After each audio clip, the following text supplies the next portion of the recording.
Welcome. It's very nice to see you, and thanks for taking off your hat. Our lighting here is very bad, and we can't normally see anyone if they're wearing a hat. Sometimes when we have country performers here, we don't know who they are. Okay. Okay. Now, here's the thing. I'll tell you why, one of the reasons why I wanted to invite you on the show, apart from the body... I'm curious. Yeah, well, here's the thing. My wife and I were in the supermarket a little while ago, and we were near the produce section. And my wife said, "That's Wilford Brimley over there." I said, no, it can't be. So she took a photograph on her phone, and we had it checked out, and it doesn't seem to have been you. Where was the market? It was in Hollywood. Was not me. So you don't enjoy produce then? Well, I like produce, but I don't like Hollywood. Yeah. I can understand that. That's an interesting thing because, you know, you've done a lot of movies in Hollywood. You've been very successful. Haven't done very many in Hollywood. Most of them been somewhere else. Really? Yeah. Where Florida, Oh, yeah. New Mexico, Mexico, Yugoslavia, you know, not Hollywood.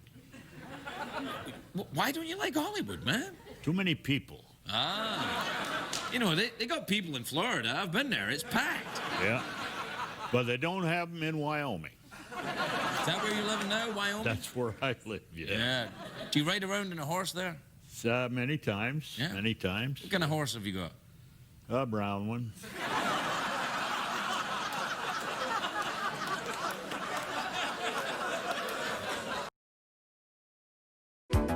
Live from Studio 6B in the Fimble-Jamont Recreational Center for the Fashionably Exasperated, it's Pran Funkels Live.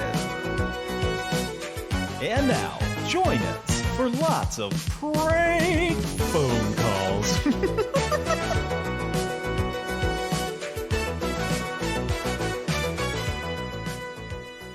Pran Funkels, welcome. And Live?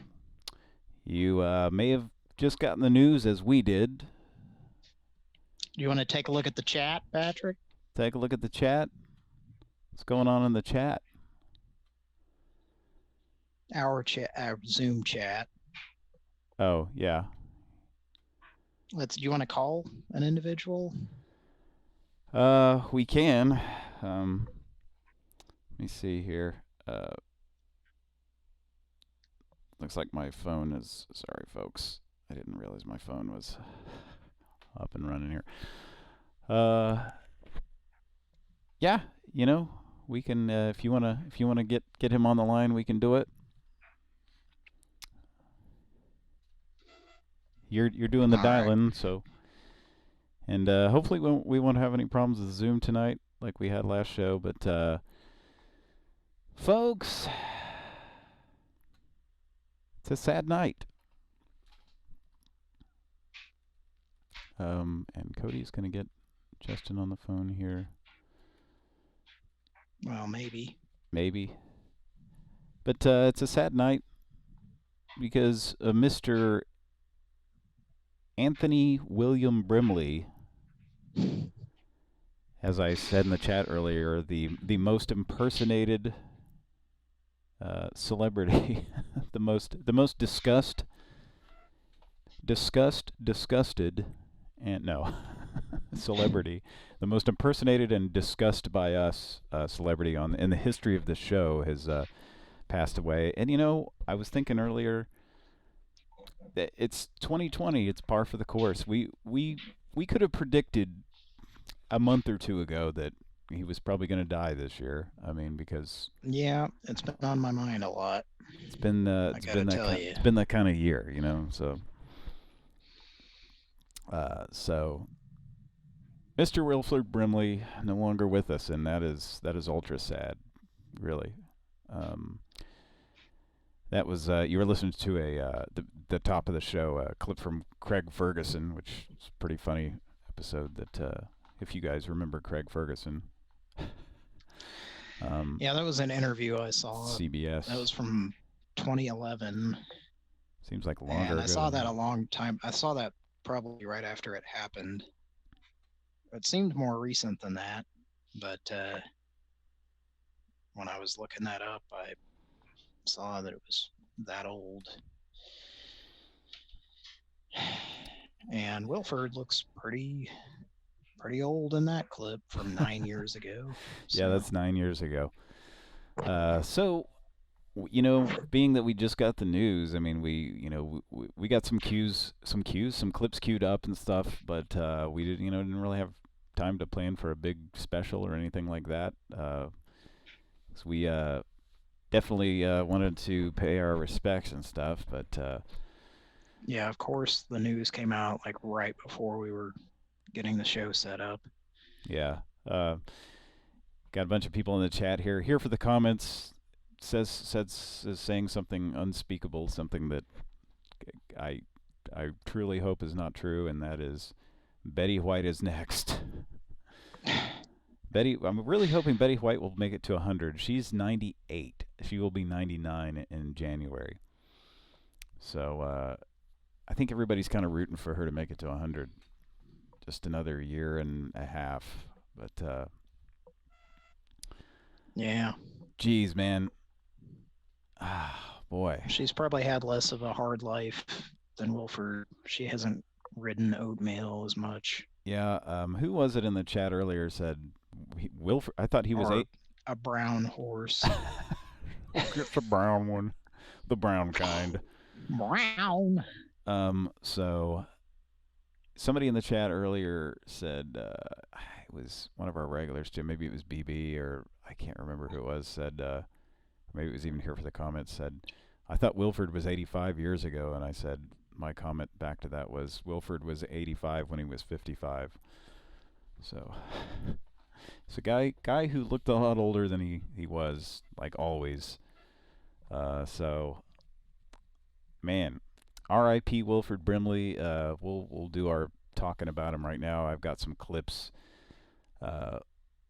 queued up here as well. Nothing else from that Craig Ferguson episode that I need to keep, right, Cody? I'm just going to close that out. Yeah, that's fine.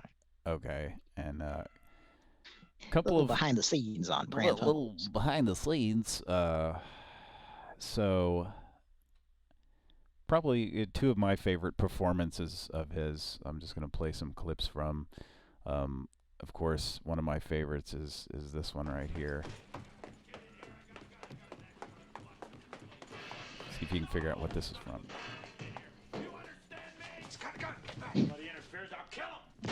I already know what it is. He smashed up some of the chopper pretty good. Childs, go see if he got to the tractor. Nobody gets in and out of here. Nobody! Without their oats. Nobody goes in and out of here like Wilford does. Most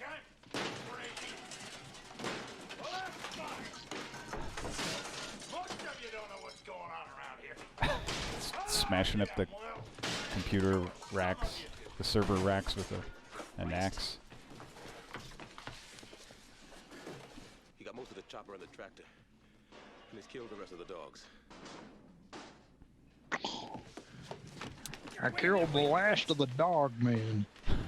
Childs, go around to the map room door. Talk to him. It's really quiet, I think. I know. I don't. God damn it! I hate it when they post Here clips for on the here. comments. I was wondering if it was just me, but here for the comments. No, it's it's YouTube. Like it's such a varying. You also... Wait, let me check something here. Yeah, I mean, well, no.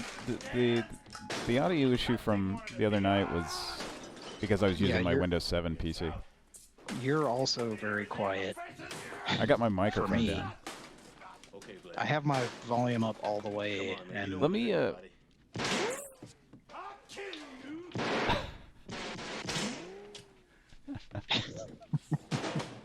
He just threw a gun at a clipboard. He threw an emptied gun at a clipboard. Just losing his shit. I got my ass kicked in this just like in the firm. Okay, we've heard enough of that, but let me take a look here. There's let me. I hate to do this on the air, but let me take a look at my audio settings here. Should I check the feed? If you want to, I'm pretty sure we're good. That's interesting. Huh. Video settings here. Should I check That's me. feed? If you want to, I'm pretty sure we're. Yeah, I used to set this at. All right. Does the entire show sound quiet? I don't know. I'm gonna go ahead and crank it up here. I guess something. Because I sounded the same level as Patrick, but Am I any like, louder I'm on- now? I hear you through Zoom, and I have my volume up all the way, and it's still too quiet. So that's not a good sign. It's really fucking strange. Check. All right, I mean, you know. I'm my mic, my mic is down a little bit. How's that? Any better? Yeah. Okay. But not much. I mean, I'd like for it to be louder. I'd like to be able to hear. So that clip was kind of quiet. Let me play this other clip and see what it sounds like here. This is from another probably one of his earlier stellar performances. I think this will be a true test. Let's try this. All right. I mean, that sounded average volume. Yeah, that wasn't too loud or too quiet to me. It sounded okay to me, but again, I have my volume up all the way, so I mean, it should be loud. BB's saying he played a grandpa to Shannon Doherty in 1986's Our House. Oh, believe us, we know. Believe us. I taught her to kick a goddamn football and throw a goddamn baseball and Shannon Doherty. Goddamn basketball and fondle a pool cue. That was an unaired portion of the episode. Yeah.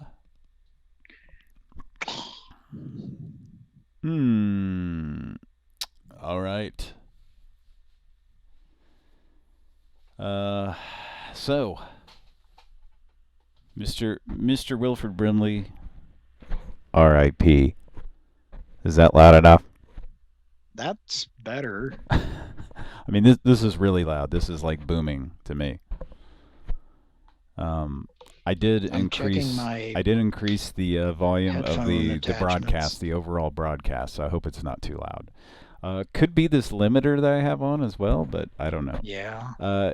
Another thing, I had to reinstall Zoom. Baseball and Shannon Doherty. Goddamn basketball and fondle a pool cue.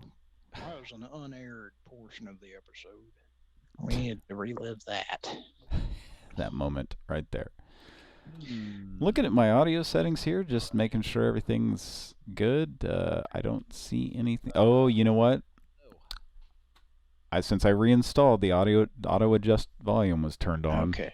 All right. So yeah, because like I don't think I can even make calls because the person on the other end will be too quiet. I'm straining to hear. So I just turned off my auto adjust volume. So that's probably why you were having trouble hearing me through Zoom. So it's now off. So you should be hearing me at full volume or whatever now. So my auto adjust volume. So that's probably why you were hearing. Hello. Zoom. Yes. It's now off. Let's just see how I sound. You sound fine. On the replay. Okay. Volume or whatever now. So my auto adjust volume. That's probably why you were hearing. Hello. Zoom. Yes. It's now off. Let's just see how I sound. You sound fine. On replay. Okay. All right. Well, I guess I need to get hearing aids to do the rest of the show tonight, folks. It's got to be an issue on your end because everything's fine on this end. Okay. Well, I mean, I'm looking at the. need to get hearing aids. I'm going to stop that. Let me. Tonight, folks. Uh, Let's consult the chat. How does the show? Is it hard to hear the show? Does it sound okay, folks? I have a limiter on. Maybe I should turn Well, that on. Or turn that off. But it's supposed let to me limit check it only when it something. gets really high up there. The audio. I should probably also check my auto adjust Yeah, thing. that's a good idea. Here's what I'm gonna do. Because I'm gonna. I started keeping my volume at 70% because my clips and a lot of other stuff were too loud.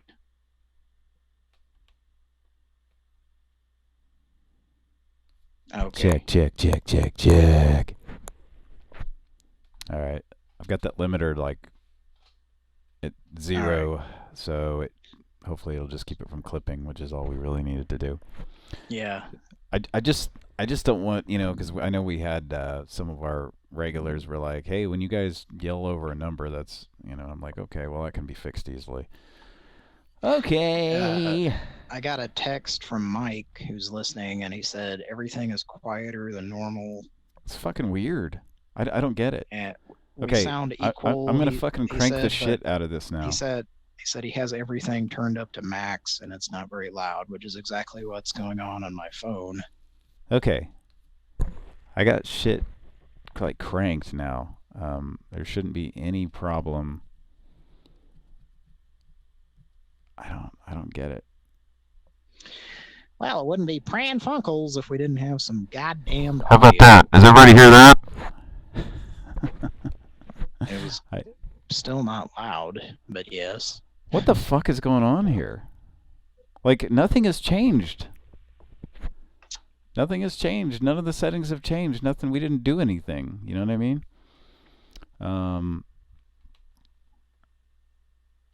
Let's see.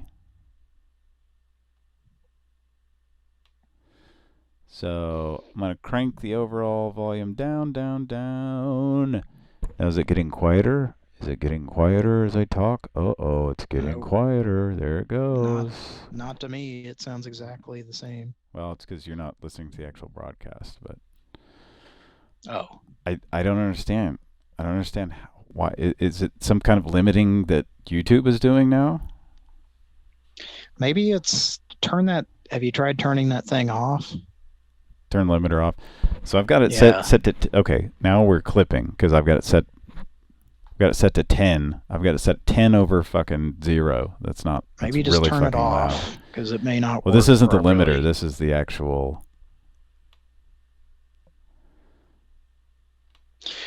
Grandpa doesn't want to experience hearing loss. Yeah. God damn it.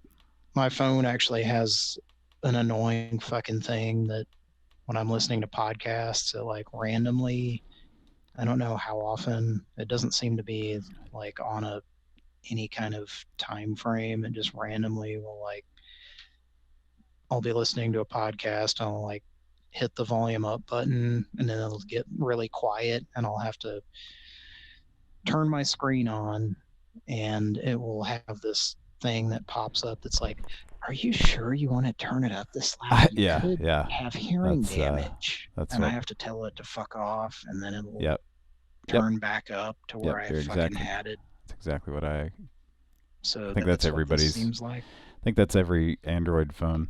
All right, I'm just erasing the limiter. No more limiters, so you guys are going to have to plug your ears if shit gets really loud. Okay. I'd rather that be the case than everyone be straining and me straining the entire show. So how is this? How is this? You sound louder, I'll tell you that. So this is like louder than I've ever fucking broadcast. Oh, that's just like your opinion, man. It's fact. It's fact. Let's try the clip again. Which? Yeah. That still wasn't loud to me. Well, you're the one playing it, though. How's that my problem?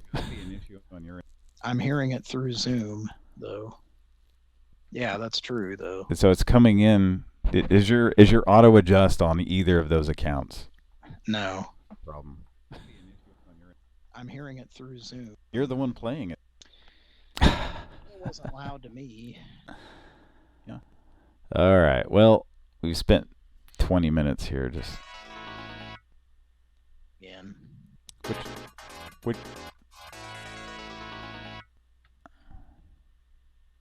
You got a boost or anything?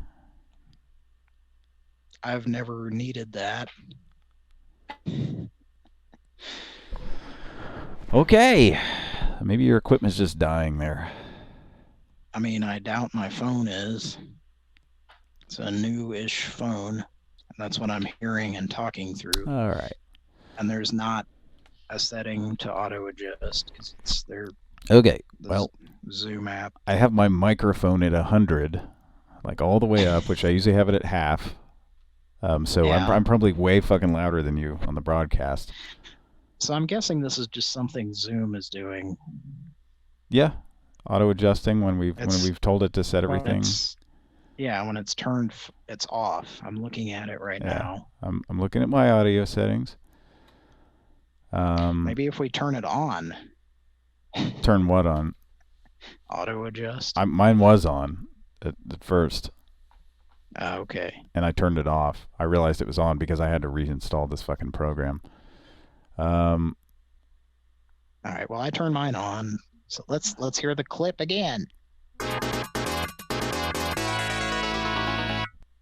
That sounded louder that time to me. Boy. Okay. Whatever.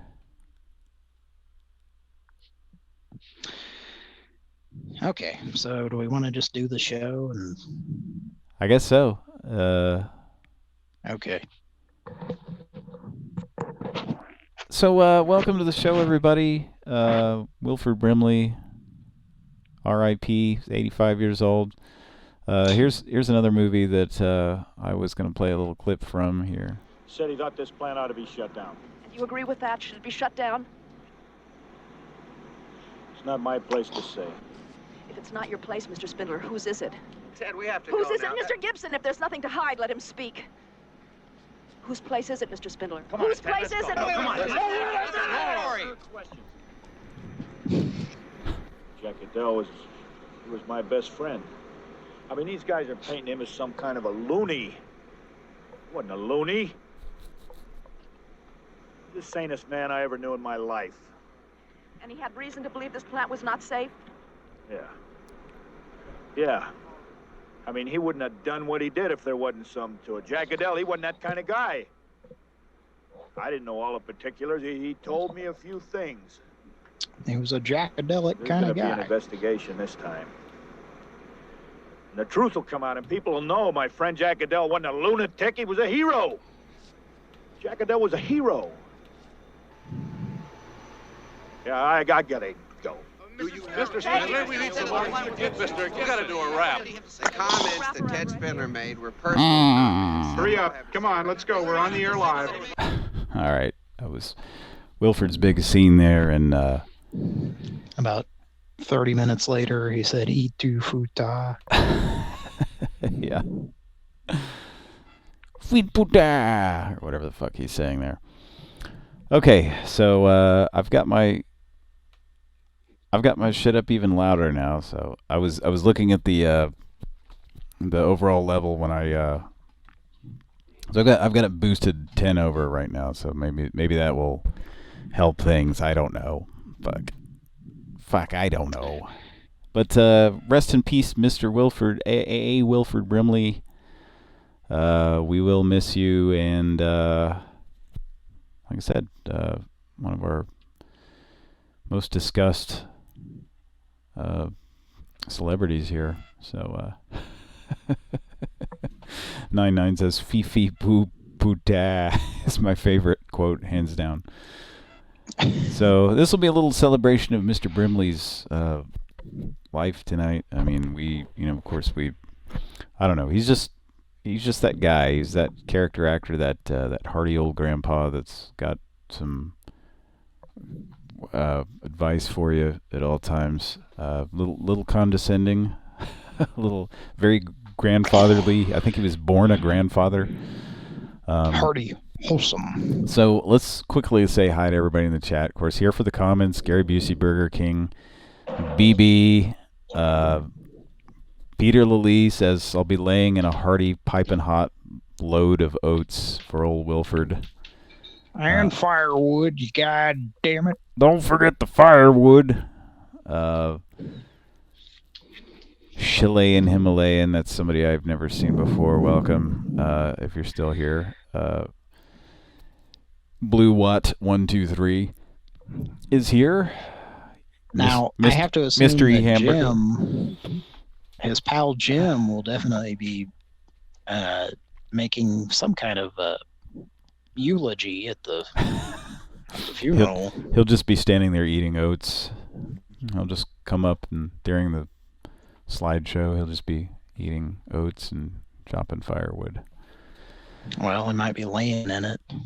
Yeah, he'll lay back in it. He'll put his hands behind his head and look up at the screen. I heard something recently that was like I think a Minnesota term, laying in something. Laying in something. Well, I figured it was just like a kind of a that country. it meant like you were stocking up on something or like, saving it.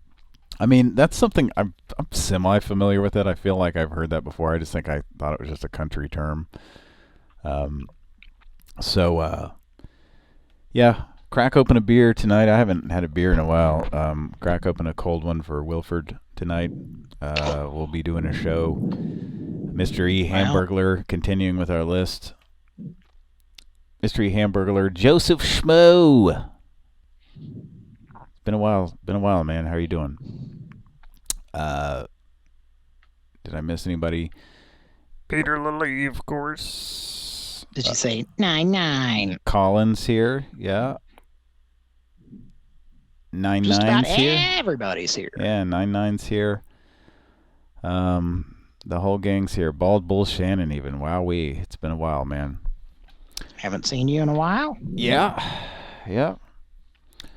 Low cholesterol straw diet, he says. Straw. Thanks, guys, for joining us. Yeah? Had a recent call where the call center, their phones were glitching, and the guy said something that skipped like that. Yeah. And I asked him I said something about the low cholesterol straw diet straw. Low cholesterol straw diet. Straw. Yep. There's that straw creeping up on you just when you thought it was gone. Hey, thanks to all you who contribute in some way or another. Even if you don't contribute, you come in here, you watch our show, you're supporting us, and we appreciate that. But if you are a patron, thank you so much. Cody, who are our patrons, our current patrons? Well, we got Donathan Longathan. Mm-hmm. Who's not here tonight? I haven't Not seen him in yet. the chat. I'm sure he'll show up. We've got Chris Wimberly, who is not typically in the chat. I think he has a schedule where he can't be up at this time. Mm-hmm. And we've got KBBBBBBBBBBB7. Yep. And we've got Jessica. Is that 4? I think so. Yeah. And we have I guess we should I should get the fanfare going because we haven't heard this enough yet tonight, but we have something to announce. We have a new patron on Patreon. Wow. Who's that? Sorry, I should have said the name first. Yeah, go ahead and say the name, and then we'll have the fanfare. Mr. Ludicarl. Thanks so much for your donations. And if you love you a lot, guys, and if you want to become a patron, you can go to the link underneath every show here and get on Patreon and do that whole thing. Or if you just want to send a single donation through PayPal, you can even do that. There's a link to do that too. We don't, it's like whatever you got, man, whatever you want. I mean, it's really much appreciated. All the money goes straight back in the show. We don't do anything. We don't live off of it. We're not making a living. It'd be nice if we could, do that, but that's.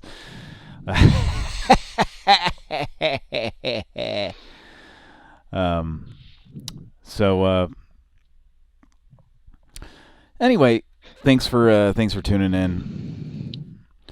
And now, are we ready to get into the real nitty gritty, as those hardcore rappers like to say? Which hardcore rappers say the nitty gritty?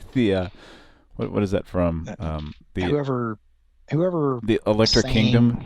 Yes, whoever sang the tune Electric Kingdom. Who was that? It wasn't that like I have to look that up. Because it was, it was not, that was early shit, but it wasn't like Twilight 22. Should we play a little? Let's play a little bit of that here. We'll play a little bit. Here we go. Somebody. Oh yeah. I hope this doesn't offend anyone. When they start saying nitty gritty. Is that loud? Not to me. Yeah, you got an audio problem. I think it's just my phone, probably.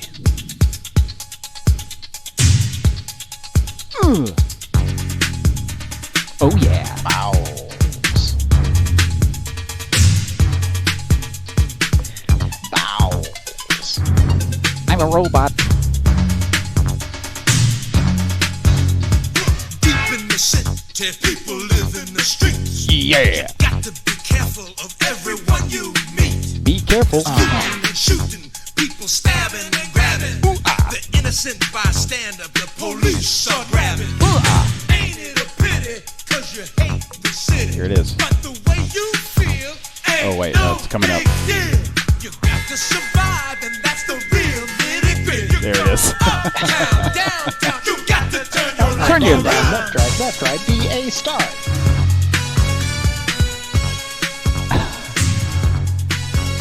You gotta figure back. Off a breakdance cassette that we had. I think this was on a lot of compilations back in the day. 80s breakdance compilation tapes. Yeah, album. Okay.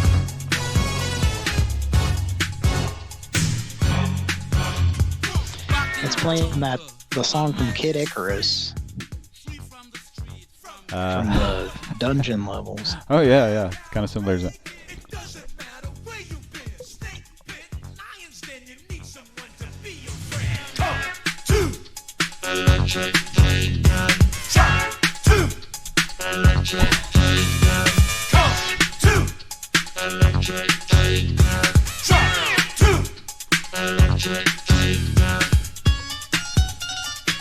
It's very Middle Eastern. Okay. This song is problematic. Yeah. Oh. All right, so that was a little bit of Electric Kingdom, Twilight 22, Deck in the morning. A lot of T's in there. Twilight 22, Electric Kingdom. It's about 45 minutes past the hour. So yeah, that would go down and talk about going down a fucking rabbit hole. We just 99 was saying, well, Scotty Wolf was talking about the 808 cowbell. Oh yeah. And then 99 was saying it was on a Casio, and Scotty Wolf corrected him and said Roland. Oh, Roland, yeah. Which sounds accurate, but I'm not. Yeah, that was like that 80. Much of an expert. That was about that 19. Sounds more like a. Yeah, that sounds song more was, like a Yamaha sound. Well, that song's like 83 or 4, so it's probably an early Roland. I know when the 808s were later, I think I got a Sound Blaster Live card in 1999, and it had like a percussion sound Mm-hmm. Well, I was going to say sound font, but you know, one of the percussion selections was like that, like all those noises were on it. Right. Yeah. So I mean, after I don't a while, know what like that's all. worth. But Yeah. Well, I think what you're trying to say is like after a while, they all started kind of copying each other. So. Maybe. The only, I mean, one of the only ones that had like drum machines and stuff that had like just an extremely specific and unique sound was the Linn drums. The Linn drum machines that like Prince used up into like, up into. I even think that when you listen to like okay, the Linn drum is that like. I've talked about this before. That Prince, that sound on all of his beats, on his stuff going back to like 82, 83, up through, just all the way through the 80s. I think he might have even used that same Linn drum machine on Bat Dance, and just altered, the sounds enough and added stuff maybe from other, but I think it might have still been like kind of the backbone of that song even in 1989, which is pretty amazing. But anyway, so yeah, that Linn drum was it's one of Prince's best songs, some people might say. Bat Dance, yeah, I enjoyed it. Do you remember? I think people don't like it. Yeah, I know. I'm kidding, but do you remember the summer when that came out and we went on a vacation with some relatives? And do you remember? This is a memory of mine. So we're in the car, going on this vacation or coming back or something, and the song comes on, and like, does this involve some racist comments? No. Oh, okay. I don't remember. What are you talking about? It just seems like it. No. Might have. No. Okay. Well, we all have older racist relatives. Yes. So. In our case, no longer alive. Right. Everybody has relatives. Okay. So anyway, I think we were going on the vacation, or we were coming. I think we were coming back, and that was the summer when Batman was huge, and Bat Dance was on the radio, and we were listening to the radio, and that Bat Dance song was like brand new. Like I had heard it a handful of times. Let's play it. Yes. On the show. No. Let's not. What do you think will happen if we do it? we tried that. We did that. Well, when Prince died. We played 0.08 seconds of it. And the show was completely instantly taken down. In fact, just obliterated from existence. We're discussing Prince, so I hope we don't get taken down. But so no, we're talking about Prince Tuesday from the neighborhood of Make Believe on Mr. Rogers. We're talking about we're making prank calls where he said you have Prince Albert in the can.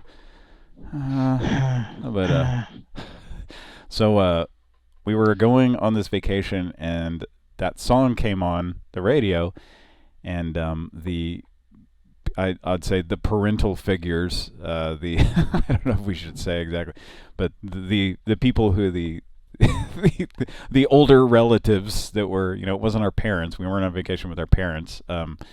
Were like, oh, it's a Batman song, and they like kind of turned it up, and it was like, you know how that song is. It's all like Bat Dance, and then there's a part, and then suddenly it breaks. There's a break, and then it gets like real funky, and there's a part in the song where I'm not even 100% sure this is what he's saying, but I think you know what I'm coming to. He's like, ooh yeah, I want to bust that body.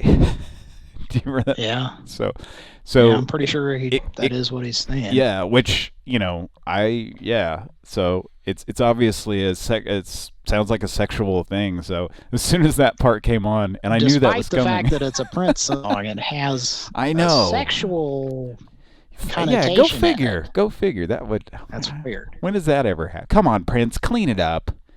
Do what you normally do, where you talk about the Corvettes. But I like that song. They played on Kiss FM about 4 times a goddamn motherfucking day. Yeah, exactly. So when it gets to that part, it was like the attitude from the adults was like, yeah, I don't think we're gonna listen to this anymore. Like, yeah, because after that, in the song, he starts going into detail about licking her pussy and stuff. So Yes, that's. it would have been quite inappropriate. So anyway, just a strange little memory I had. Like, and I remember thinking it was funny because I knew that part was coming, and because I'd heard the song a few times, and you're a kid. Like back then, you would hear stuff on the radio and be like, "Oh, they're talking about sex." I think, and so I knew it was like a controversial part was coming up, and so when it came on, I was just kind of like waiting to see what would happen, and they were like, "Oh yeah, nope, we're not going to listen to this," and I was just kind of like, "Aw." So well, anyway. that kind of reminds me of a time when I was in high school, and some of the teachers that I had would, I don't know if you had this experience, but like some teachers would like try to be cool and turn on the radio. Yeah, like when you were doing your worksheets or something, they'd turn on the radio. So I had this particular large English teacher. Yes. Who I didn't have a problem who famously with. uttered the phrase, "Save some cake for me." Is that the one? Oh yeah. Yes. When you have an English teacher who bellows out, "Save some cake for me," it gives you a little idea of her size. Well, me and my friend were shithead kids who, made fun of her, not necessarily to her face, but for being fat. And then like, I don't remember what the occasion was, but there was cake, and she like ran across the room. Like dove onto the table. And I'm not trying to be shitty either. Like it's one of those situations that's like, seems like it would be in a scripted bad comedy movie or something. From the 80s, yes. And I remember thinking like, you're not doing a good job of avoiding your students making fun of you. She probably just didn't care, do you think? Yeah. Obviously. Hopefully. Well, obviously, but. And again, like we never said anything to her face, but. Anyway. Yeah. Anyway. Made you think of her. So she turned on the radio. So yeah, she put it on the classic rock station. Classic rock all day. And I'm trying to think. There were like 2 songs almost in a row because she turned it on. She's like, "All right, we're gonna do this, but if there's anything offensive, I'm turning it off immediately." And I think probably some kid with long hair probably suggested, "Well, let's just put it on the classic rock station. There won't be anything bad on there." Jeremy from Pearl Jam came on. Back when they didn't used to edit it? Yeah. No, it was classic rock. Okay, well, so. Yeah. It's before I said that. It is classic rock now. You know what age I am, so. Yeah, I'm kidding, yeah. That song had recently come out at the time.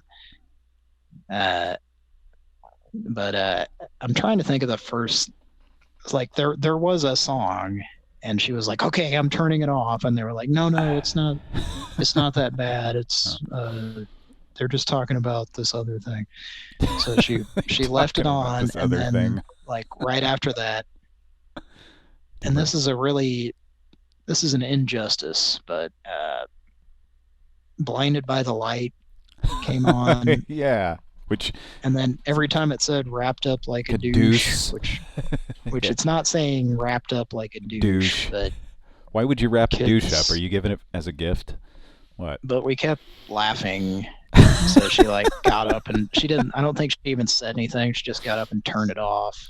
That's funny. But and I think probably at that age even, I was like, I knew that there's no way they're actually saying douche. Right, yeah. But I also knew like in her mind, this is a song where they're like singing about douche. Yeah.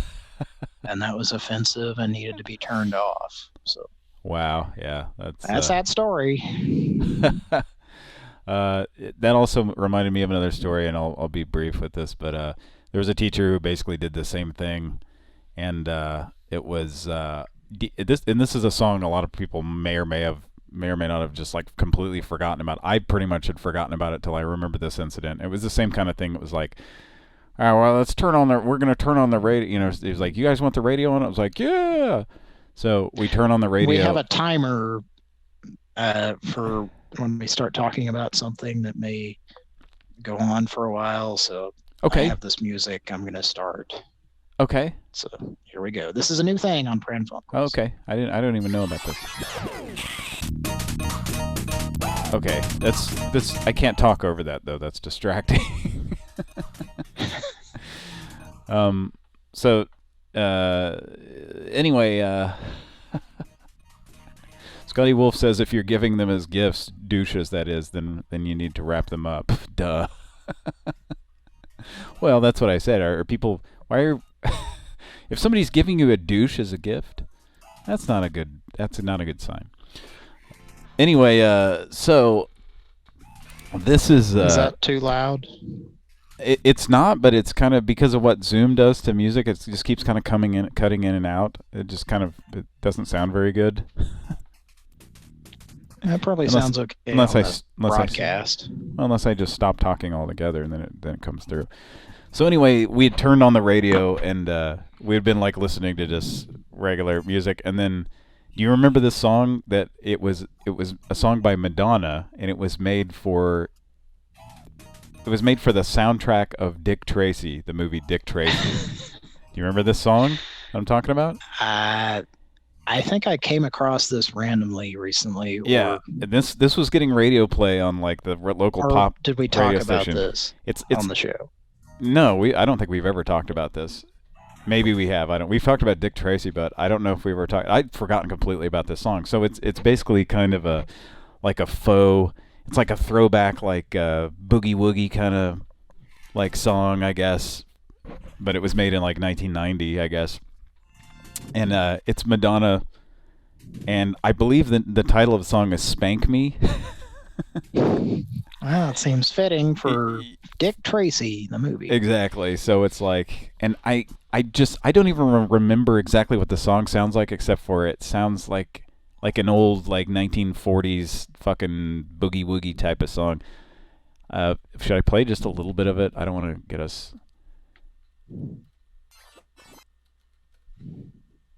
Sure. Oh, it's called. Is it called Hanky Panky? No, here's one that just says "Spank Me," but like the lyrics of the song are like, say something about spank me or something. Let's see what this is.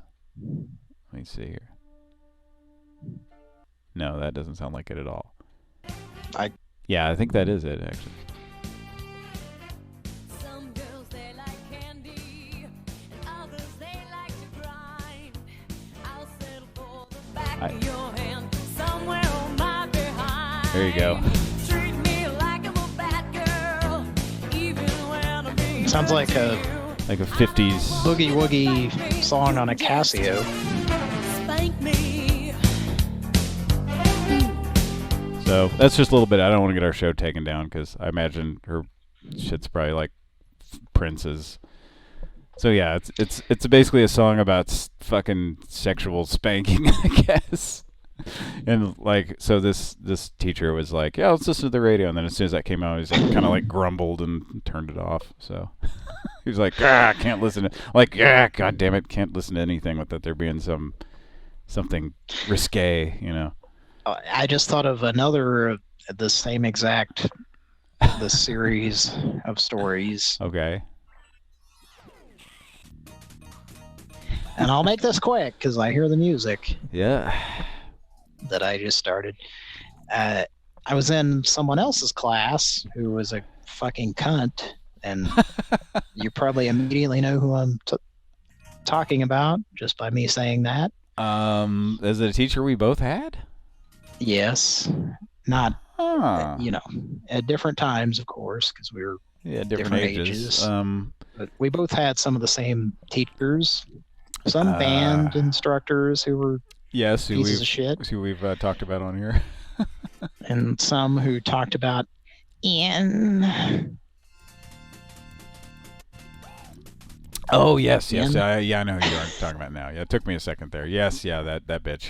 The original Karen. Yeah. The original I've Karen. fantasized about prank calling her. Imagine Karen times 100. That was this bitch. She's like the ultimate. Yeah, Karen. Yes.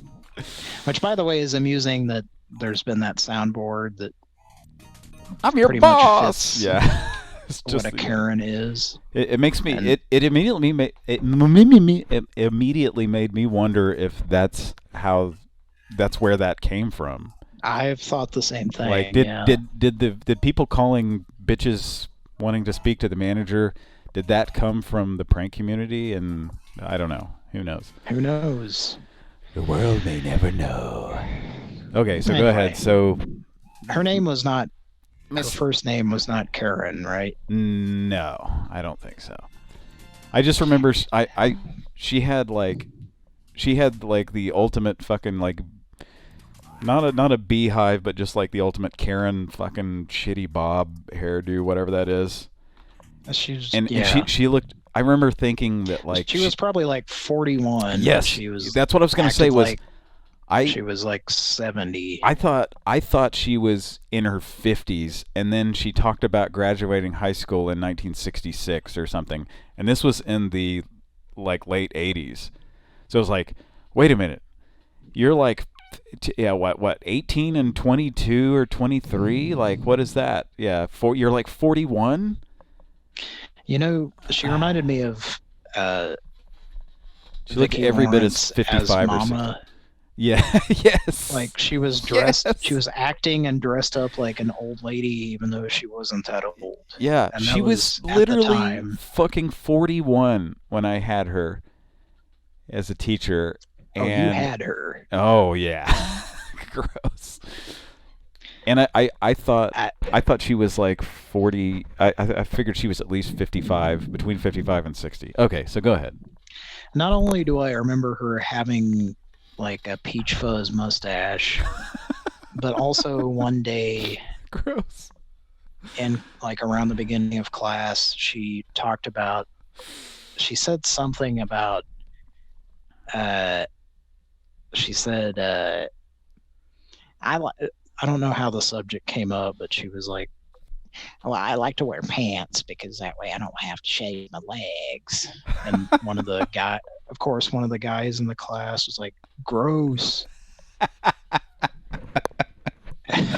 Where, she definitely heard it. Like, we talk about people. Cody and I have always had discussions about, not, it'd be sexist to say women, but just people who, like, especially in here in this state, and I'm guessing throughout the country, but a lot in the South, like, their fucking best years, I guess, were in fucking high school, and after that, they just give the fuck up. Like, they just, they're like, they're fucking normal human beings, and then after age 22, they're like fucking, like, they just gain like 300 pounds and fucking literally just give the fuck up. Like, and I'm not disparaging if you're, trying not to be disparaging if you're like overweight or anything like that, but you know what I'm talking about. It's like those people that it's one thing if you kind of had a weight problem your whole life or whatever,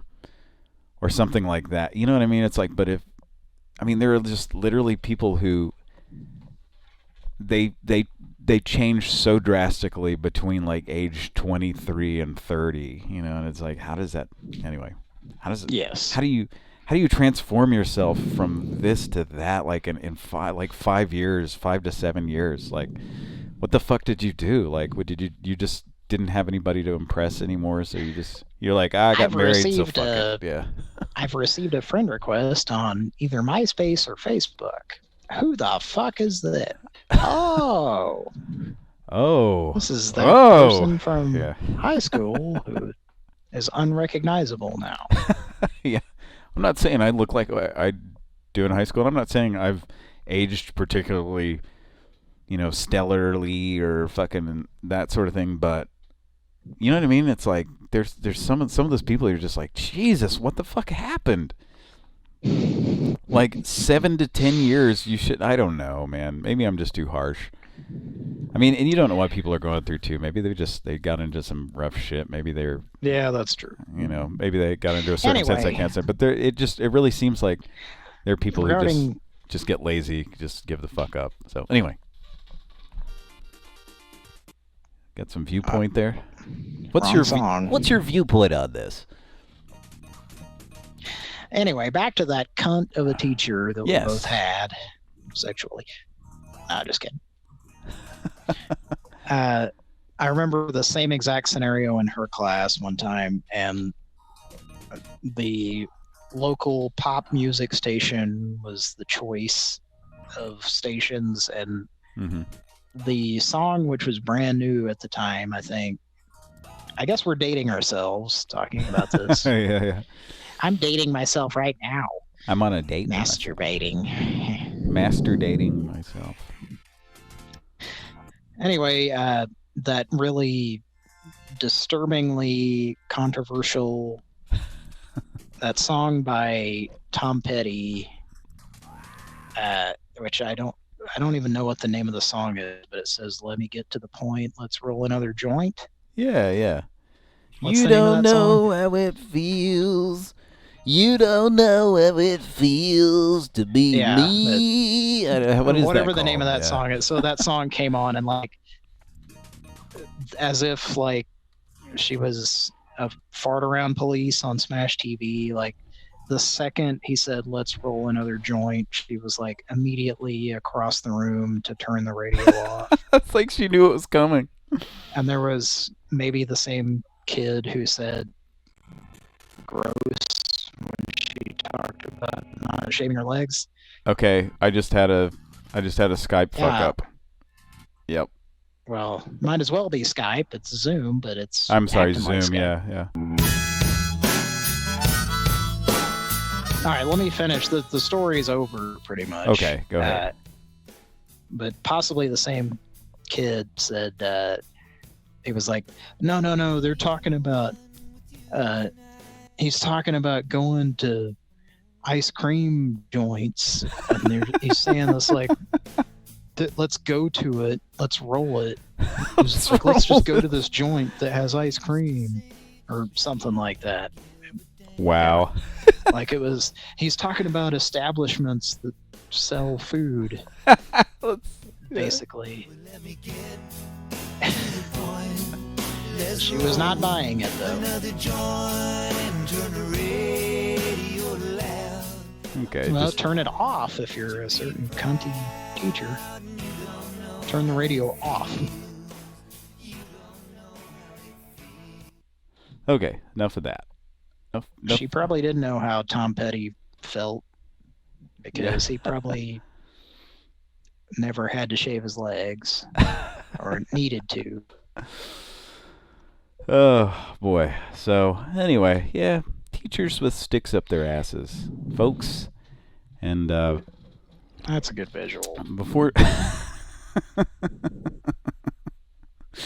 I've got, I have another throwback observation. Speaking of, we were talking about Batman earlier, and speaking of the year 1989. Batman! The Bat-ski boat is ready to ski on the fuck out of here. The Bat-ski boat is going to get Batman laid today. Vicky Vale was very impressed with the Bat-ski boat. All right.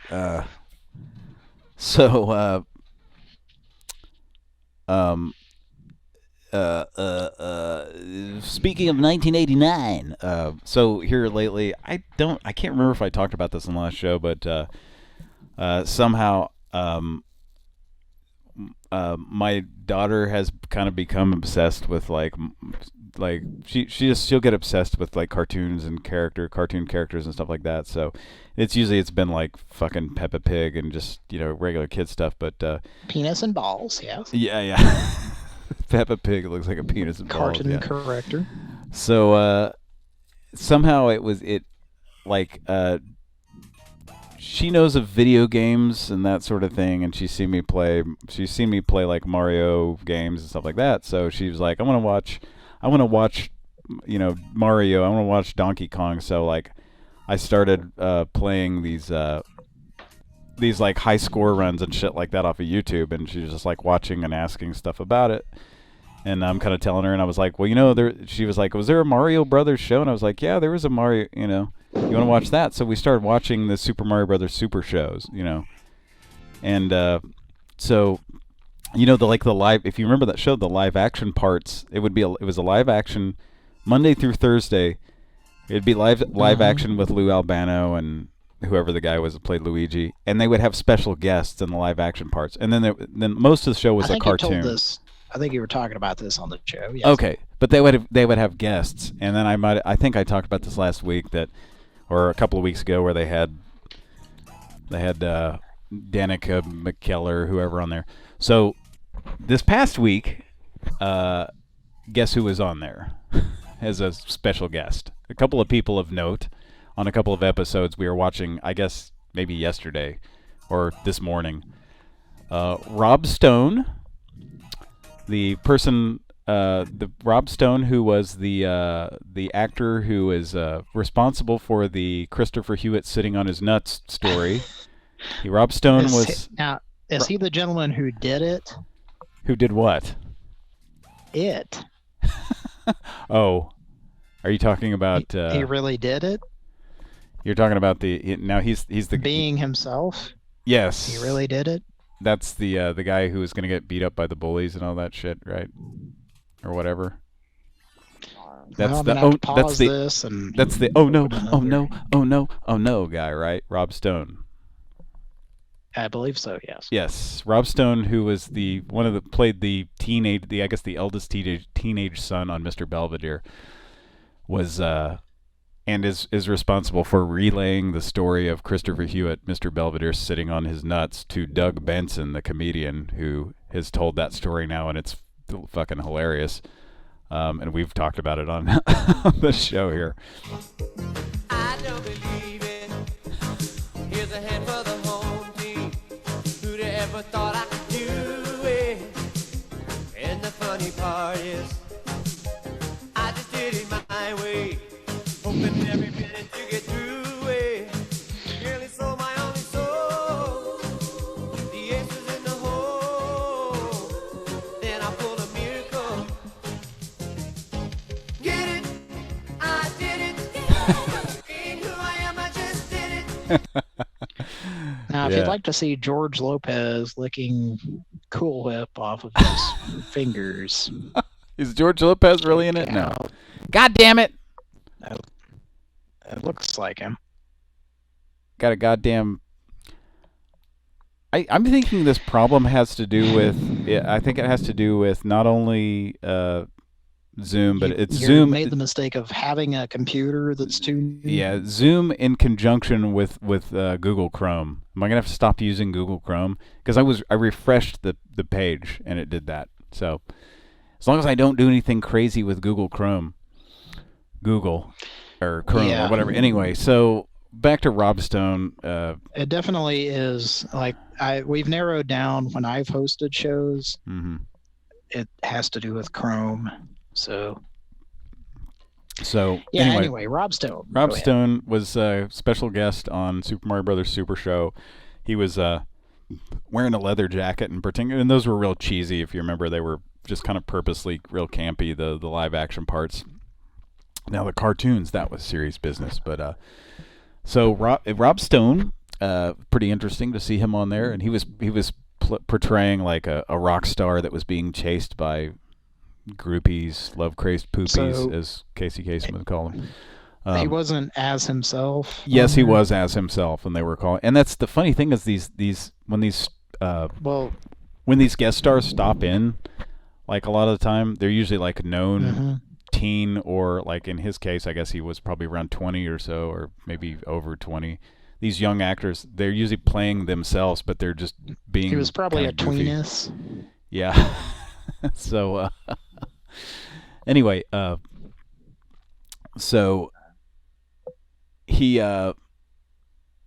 basically, they were calling him Rob, and Anyway, good stuff. Nothing really else to report, but it was just kind of funny seeing him on there. And he was wearing a leather jacket, a fringe leather jacket, and he's supposed to be like a rock star, but they were just calling him Rob and said Rob Stone at the end. It has their at the end when they say, you know, at the very end, it's like it shows them dancing with Mario and Luigi, whoever the guest star is, and it says guest star and has their name at the bottom, and they're like, see you next time, you know.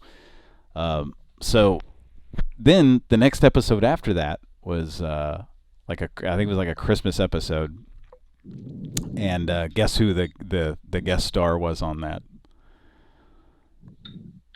Christopher Hewitt? No. That'd be great, though. Be like, hey, Christopher, we heard you sat on your nuts the other day. Rob told us. Yeah.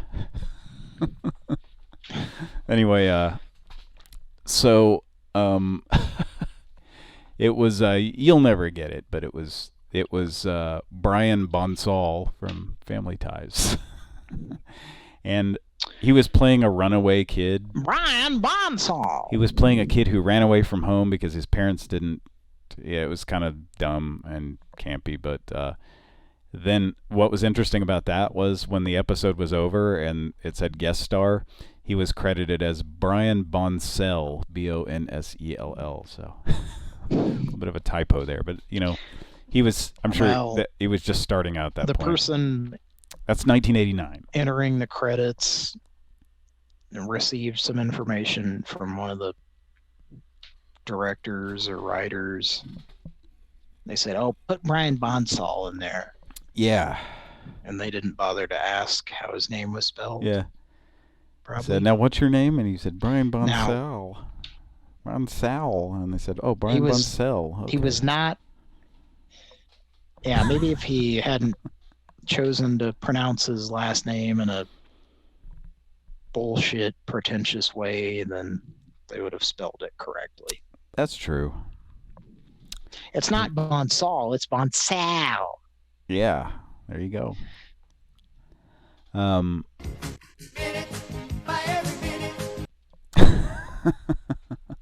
There he is. Rockstar Rob Stone. Yeah. All right, looking in the chat ready here. to start the show? Yeah, let's start making some calls. BB says Captain Lou Albano's fluffer. That's a pleasant visual. I don't think he was talking about Brian. I think he was talking about maybe Rob Stone. I don't know. Either way, it's not good. Maybe the teacher in question we were talking about was fluffing the cap'n. Yeah. I like to wear pants because I don't have to shave my legs. Gross. Yeah, that teacher was a bitch. I think. You think what? I'm pretty sure I've brought up that Tom Petty song on the show before because I also the edited radio version. Yes. Well, the MTV version that's the only. I think that's the only place I saw it, but they just reversed the word joint. So it said, I used to hear that on the radio. Another deal.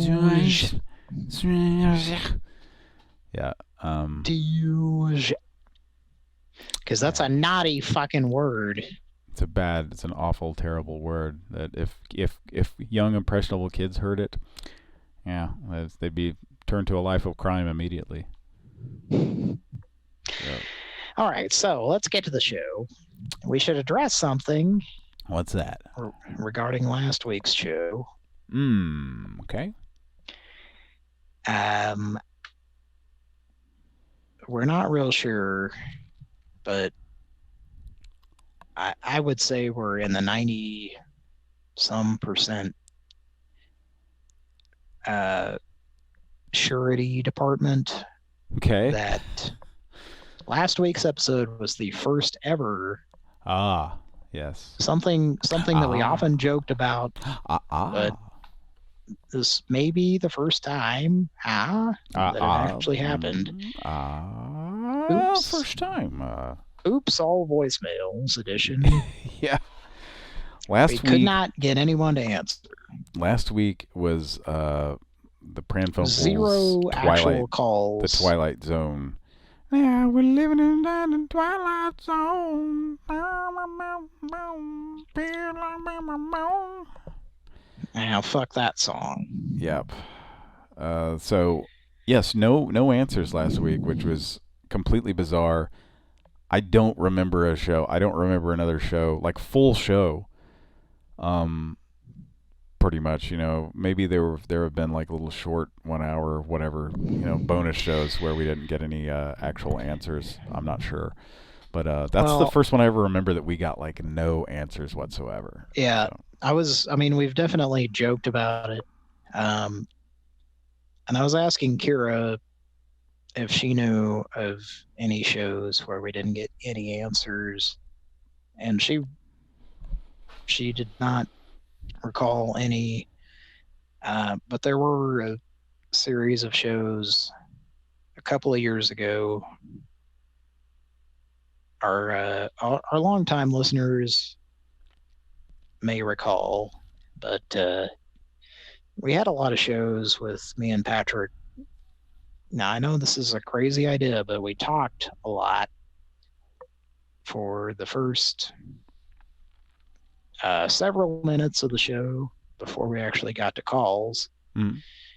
But even then, I'm pretty sure we always at least got a couple of people to answer. Yeah. I don't remember it being...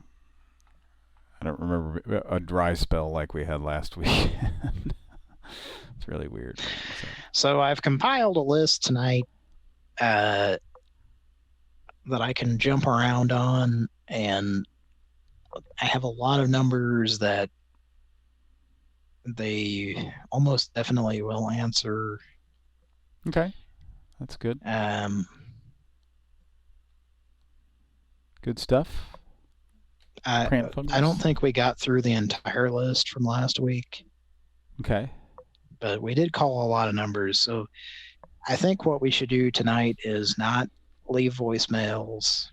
Okay, that's unless fine. It's certain situations, like, if we get to a certain point, we'll start leaving voicemails, but we should probably start off just trying to get someone to fucking answer. I agree wholeheartedly, sir. I agree wholeheartedly, sir. On Pran Funkels. Yeah, maybe we make a rule that we have to get 3 answers before we can have a voicemail for every one voicemail, like a 3-to-1 ratio. You think? We can do that. Angel answers. Scotty Wolf says, "Am I gay?" Buddha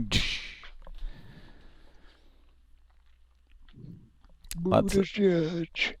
A lot of I think I voted for Pete Buttigieg in the primary. Am I gay? Well, you did vote for a gay man, Grandpa. I didn't know what I was doing. 99 early in the chat. Well, about an hour ago said, "She did with a pop card." Not sure what that was in reference to, but I just saw it. Well, why you got your VCR? Come on, silly. It's why you got your VCR, Samantha. I was listening to an episode a couple of weeks ago, maybe more, of Mark Maron's podcast, and he had Jim Carrey, who played the Joker, on. 34 guy, I'm sorry, that never happened. Yes, he did, bitch. In my world, Jim Carrey was the Joker.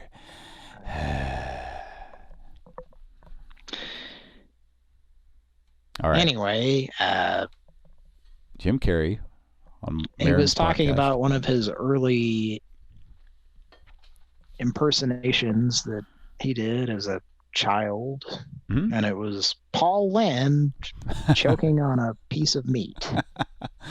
Yeah, and what that sound like? Well, you can imagine. All right. All right, do we want to make a Pran Funkel? Yeah. BB says, did you hear the episode when they had some random guy, not Chong, singing Kokomo? He's the new John. He's a new guy that we've been kind of keeping an eye on his channel, and I think he may even have a new video. I think Kara may get that on for us here in a while. You know, yep, Pran Funkels has a new John. You know what I like about this picture of Wilford? Behind him, it looks like some corrugated metal, kind of like the Max Headroom intrusion video. I was in on that. I was Max Headroom in that video. I bet you didn't know that, folks. There was a gentleman moving that corrugated metal around, twisting it around. Let's make a Pran Funkel. Then and also see if it works. I got spanked on my fanny then with fly swatter by a young lady.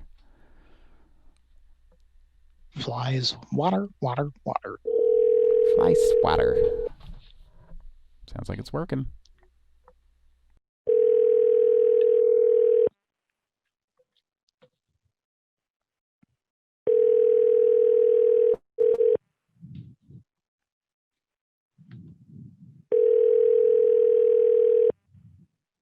Thank you for calling Scott Blind Company. Sorry that I am not in the office at this time. The sound of the tone, if you leave your name, phone number, and a brief... And a Griefison's message. Your wrong number. He sounds like a relative of Odell's. Or not Odell's, but whoever, the guy who was talking to it. Or maybe it is Odell. Yeah. I'm a relative of Odell. I'm a Sesame Street Muppet. He was born with the voice box of a Muppet. And Odell was calling Scott Blind Company. Sorry that I'm not in the office of this. Odell was born with the body of a Muppet. And the voice.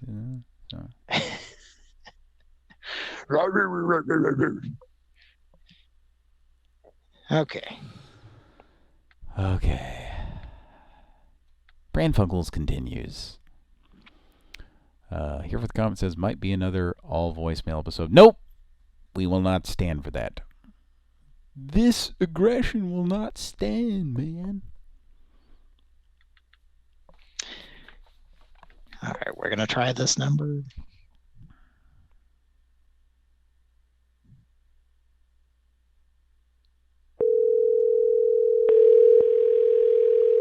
A double ring.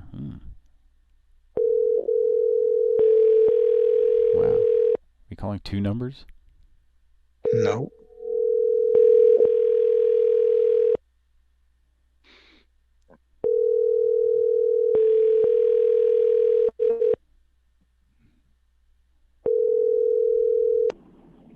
Hello, you reached MAC Remodeling. 99 says, what about the relaxed and rested guy? Do you still have, who is that? I don't know who that is. Is that somebody that was you and Kara called that I don't know about? I think he might be talking about the Cornfield complainer. Okay. Sir, you seem well rested and relaxed. I was just thinking about that lady that called back from the pest control place that Stephanie had left messages, and she was like, you have a PhD. I'm an actual attorney. And she tried to be threatening, but then like at the same time she said something that was like really stupid that she should have like started the recording over. Yeah. But she didn't because, you know. Yeah, because she's a classic dummy. She is a classic dummy. I still think about that call. Like, hi, is this the classic dummy? I'm the town shithead. Job Saltermeyer. I'm the classic dummy. I'm the town shithead.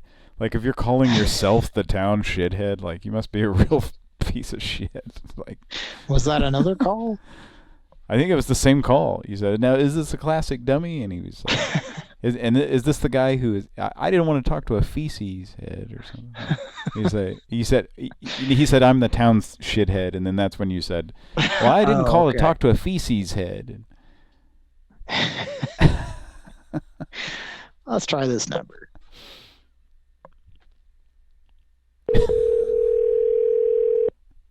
This is a 11 type establishment. Oh, from Stranger Things? Yes.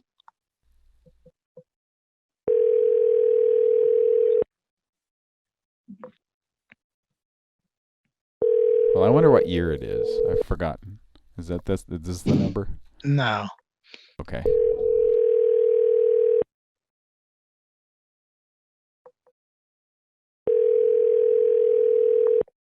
Let's check in with the fax machine, though. Send that joke fax over. Like that time that me and a friend were at our mom's office and sent a fax to one of the local radio stations. I think you can hang up on that now. Yeah. And we were messing around and we found like a box of, it might have even been just like an empty box of corn dogs or something in like the refrigerator at the office. So, and we were just messing. You remember this? Yeah, I guess you were there. So we were messing around with this empty box of corn dogs, and we took a marker, and our mutual friend, took, and he made the corn dogs look like penises that had semen dripping out of them, or something. Well, there was one corn dog that had been cracked open, and that also suffered the same fate. Had semen coming out of it, and it was a cracked penis. And it on the title of the box had corny dogs, and he changed it to say horny dogs. It was quite clever, folks. It was very clever for however old we were. We were very young. I might have been 13 or 14, but so then we thought it was so funny, we took it, and I guess we cut it out, cut the box, and faxed it to a radio station. we were sitting in the room dedicated to the fax machine. Yes, the fax room. The room that's dedicated to making faxes. Right. So we were like, hey, he was like, who could we fax this to? And we were like, and I think we looked in the phone book and like we saw the KTT Rock 100.5 the Cat had a fax line. And, Greg Zubin. Hey, on the way. Are you hungry for some horny dogs? These got semen dripping out of them and everything. Come to the Hot Mama Contest. The Hot Mama Contest. That's going to have your corn dog dripping semen. It's going to be leaking in your pants. All right, but so we faxed that to a radio station. So, and thought it was. And it took 10 minutes. It took about an hour and a half, it seemed like. Took a really long time. There was a lot of toner involved. Yeah. I just wonder what the reaction was on the other side.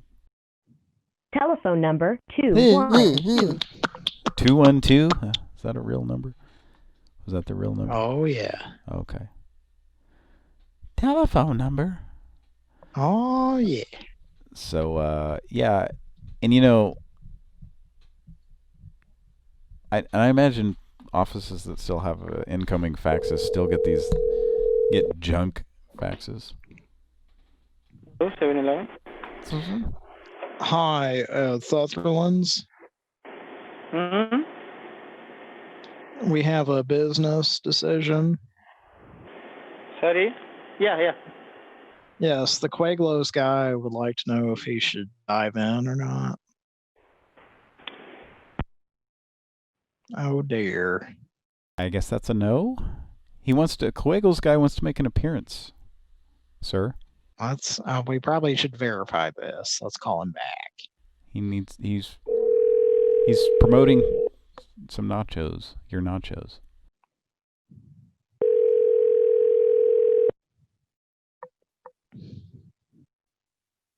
Sir, do you sell nachos? Ask him if he sells nachos. Don't you want it promotion from the Quagos guy? He's going to come in and look at people with his weird eyes. Hello. We are not available now. I doubt that. Call again. Thank you for your call. Ask. Hi. Memory full. Hi. Oh. We have purchased this answering machine so that we will not ever have to answer the phone again. We can pretend like we give a shit by having this answering machine, but it's always full.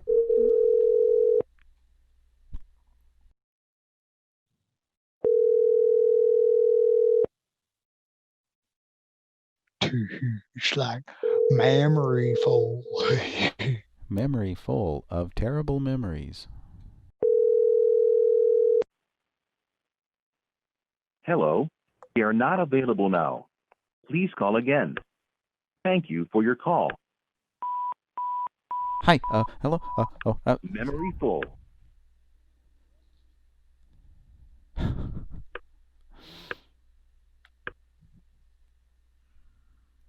All right.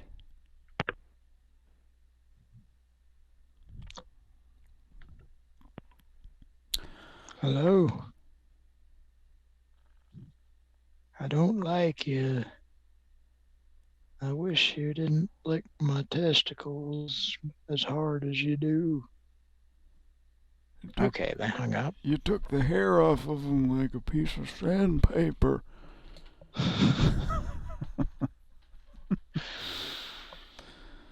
20 grit.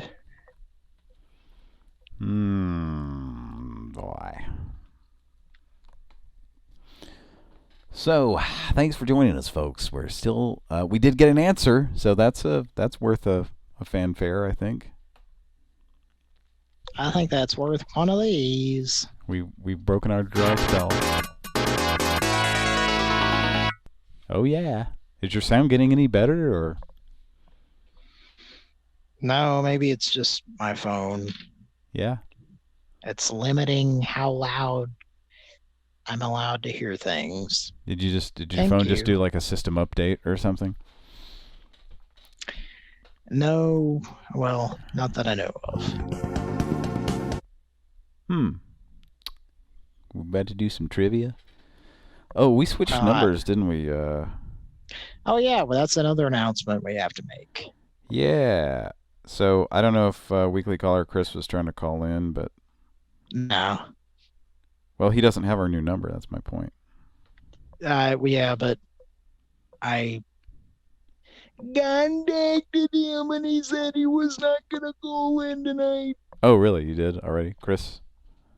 Weekly caller, Chris? He was not gonna call in tonight because he's somewhere out of town and he needs to drive home tomorrow and he doesn't want to be tired. That's right. I forgot. Yeah, he is out of town. That's right. I forgot. So he's on vacation in the Bahamas. He's in the Bahamas. Did he drive there? He drove into the he drove to the island of the Bahamas. He drove from Bahama to Bahama. So, yep. What kind of car did he drive? He's got one of those amphibious. He's got it's one of them air. Does he have a complaining in Camaro? A what? A complaining in Camaro? What's that?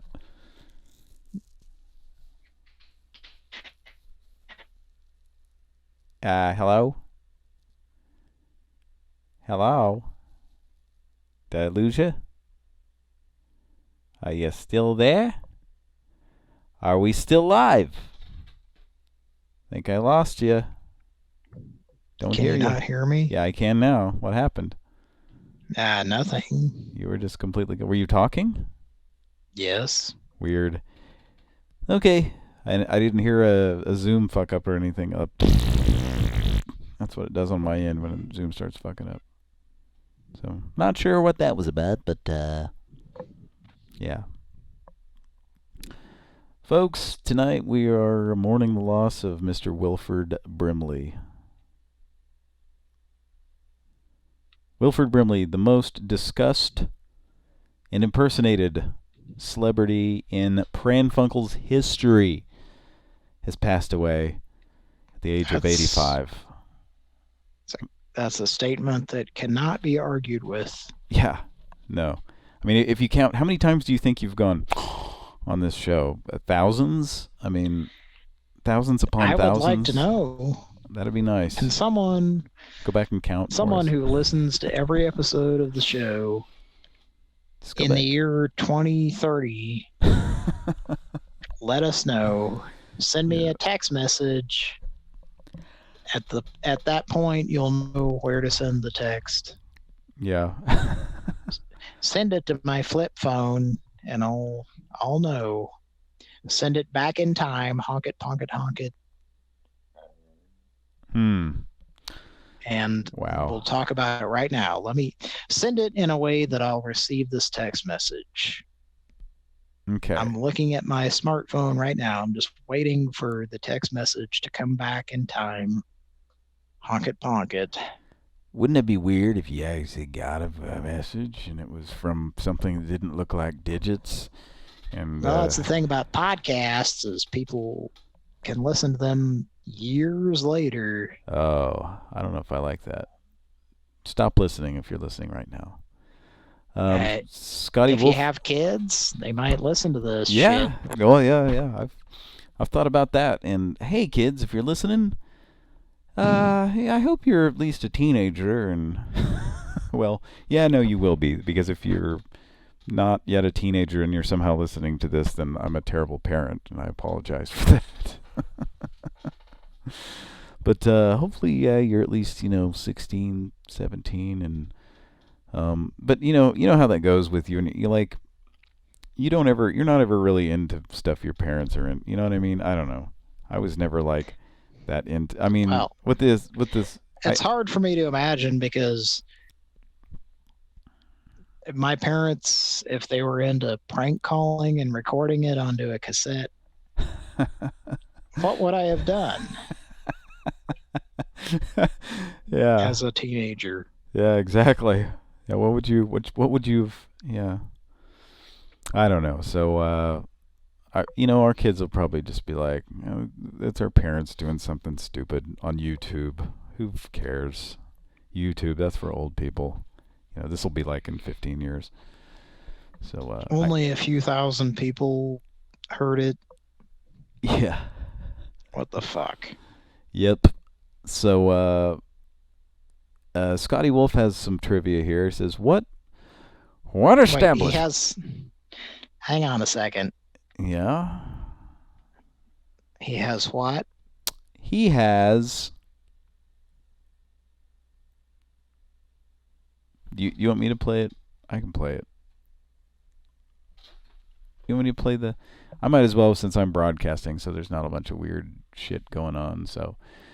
Okay. We'll go ahead and. Pran Funkels Trivia.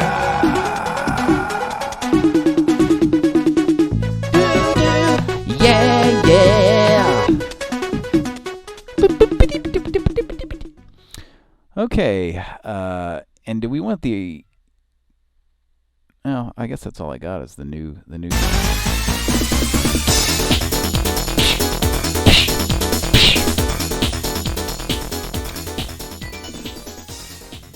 All right. So Scotty Wolf has some trivia, so we might as well do that. Here it comes. Here it comes. Here it comes. What's the trivia? Here comes the trivia.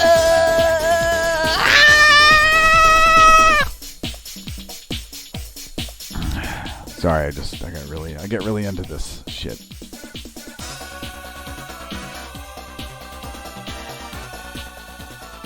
Okay, we'll turn that down. Scotty Wolf says, "What establishment, often called by Pran Funkels, does not allow employees to have beards?" And there's been some answers given that are not correct.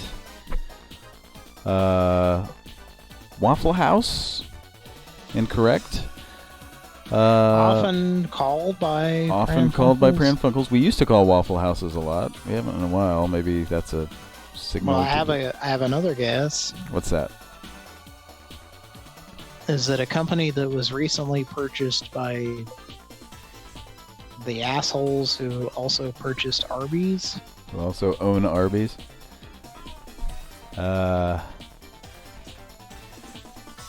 Well, I don't know. We have to wait for. So you're talking about Whataburger.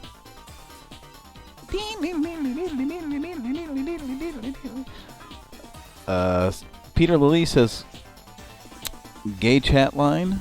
No beards needed when you're out." Out and about. Out and about.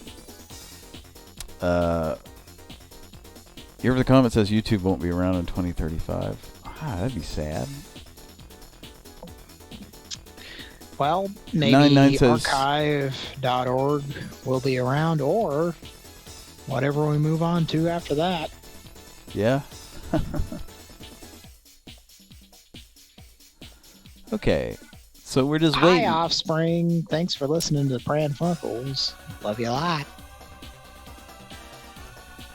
I don't see that. There's a Offspring? Well, Dexter Holland makes some pretty good hot sauce.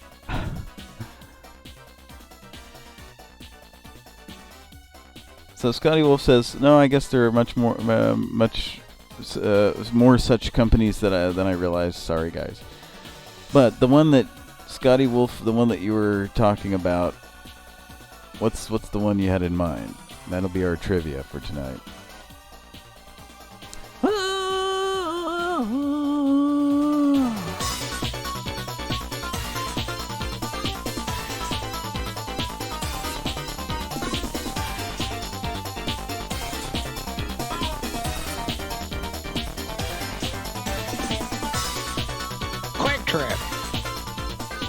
Quick Trip. Is that it? All right. Quick Trip does not allow you to have beards. If you work there? I guess not, huh? He said BB said 7-Eleven. I would like to not agree with that, but I also cannot definitively say that. Mustache, yes. Beard, no.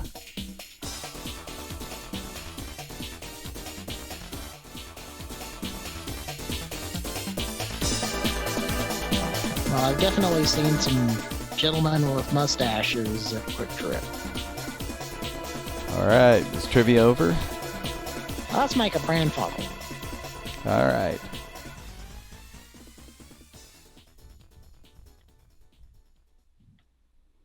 Yep, let's do that. Thanks for the trivia question. Our unofficial trivia tonight by Scotty Wolf.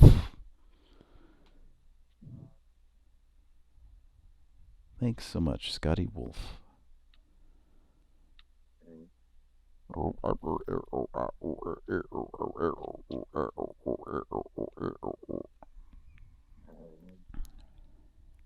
Kelsey Grammer. The number you dialed is not in service. Thanks for playing that on your recorder. It's really high notes. Is that all it said? Just the number you called is not in service. Goodbye. No more information? I need information. I need information.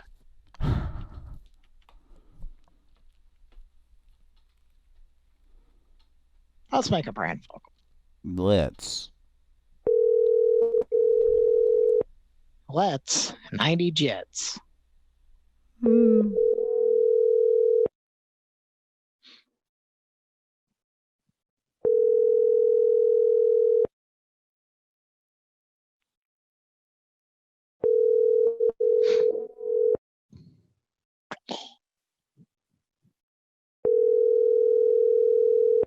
So we've gotten one answer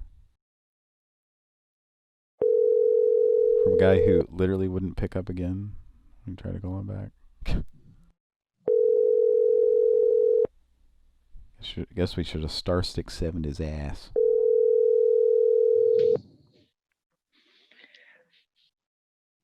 I want to bust that star 6-7. Peter Lilly says, "Mustachios a la 34, or it's out the door." Mustachios a la 34, or it's out the door. 34, out the door. 34.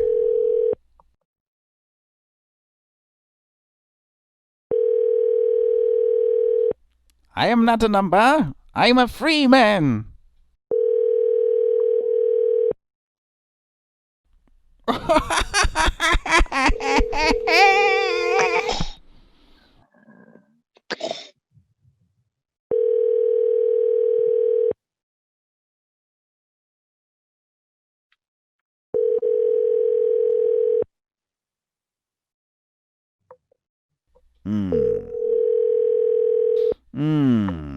Well, we got our one answer for the night. Good night, folks. All right, I'm going to jump forward in the list. This is a hotel. Hello, and thank you for calling Motel 6 Tuscaloosa. For directions to the hotel, press 1. For reservations, press 2. For the front desk, or to reach a... 34. Thank you for choosing Motel 6. Your call may be monitored or recorded for quality purposes. Is this Motel 6? Please hold and a representative will be with you shortly. Or book online at motel6.com. Please be aware that a reduction of services may be in place at some hotels, such as our lobby coffee service and use of our swimming pools. If you are staying with us, we encourage you to bring your own personal sanitizers and health items pending continued shortfalls of available supplies. Well, I brought my own Del Monte. Suspended operations and Fruit are not cup. accepting new reservations. To learn about what personal information we collect and how we use it, please see our privacy policy at motel6.com. You can't just tell me that? All of our representatives are currently assisting other customers. Your call will be given our highest priority. We appreciate your patience. Tom Bodette.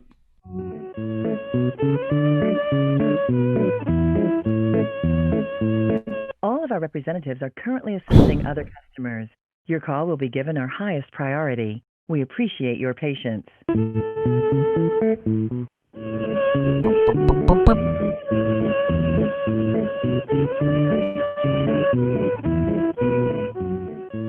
All of our representatives are currently assisting other customers. Is this the remix? Your call will be given our highest priority. We appreciate your patience.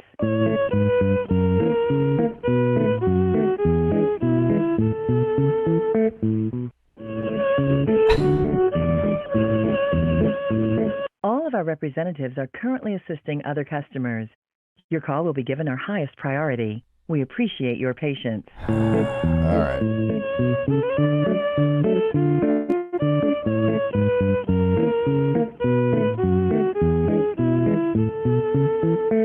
All of our representatives are currently assisting other customers.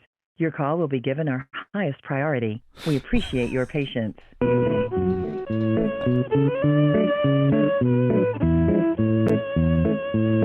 All right, that's about enough. All of our representatives are currently Okay. assisting other All right. customers. Your call will be given our highest priority. We appreciate your patience.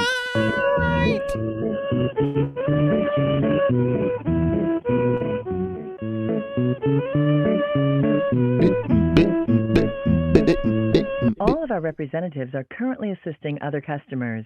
Your call will be given our highest priority. We appreciate your patience. Okay, hang up. Please. Please hang up. Okay. BB says that was the Tom Bodette on Acid remix. Yeah, it's just the same mix that's been going on since 1987.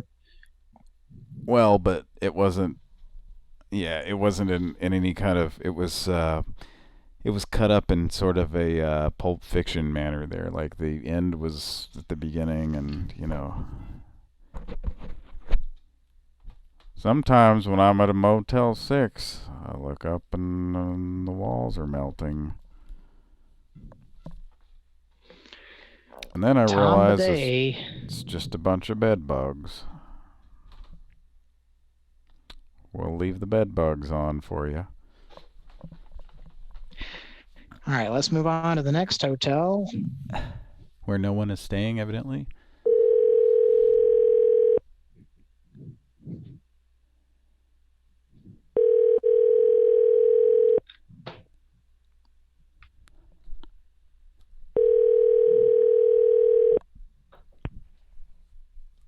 Hello, we are not available. We did it. I'd like to get a room. Hello?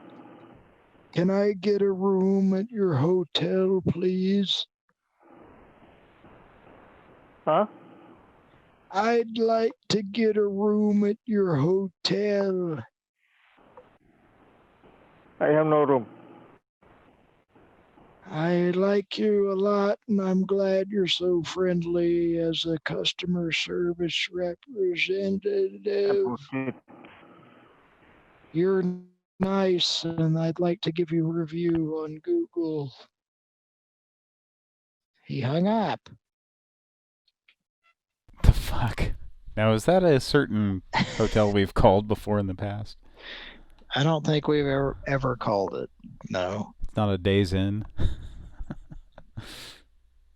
No, that was a gentleman who May I doesn't.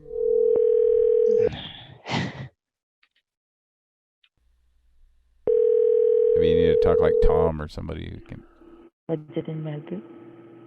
Hi, Tom Saltermeyer, PhD. How are you doing tonight? You doing pretty good? Can I stay at your hotel? God damn it, I have thousands of dollars, and I'd just like to do that. I'll tell you what, I don't even want to stay there. I just want to give you the money and just leave.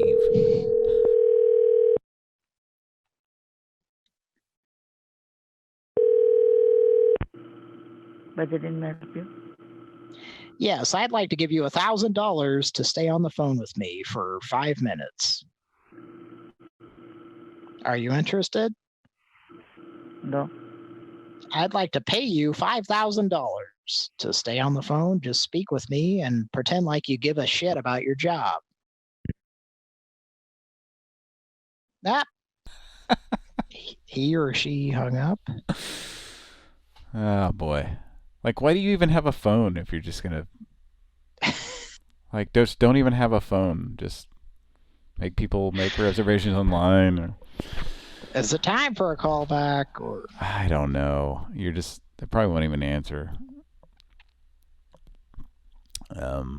Yeah. Why even have a phone if you're just gonna or just turn it off at night?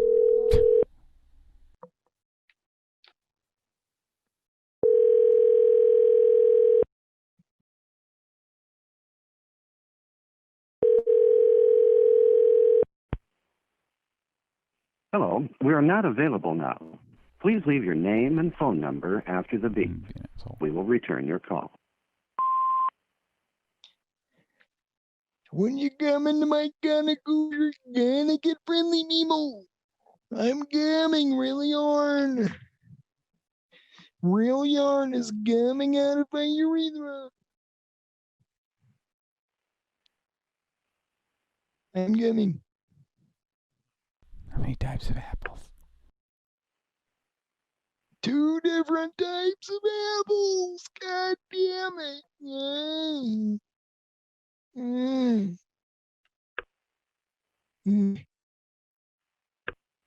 And I am pressing 1, and it's gonna do something because I'm pressing 1.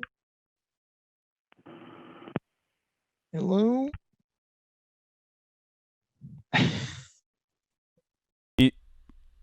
Do you think they picked up for a second?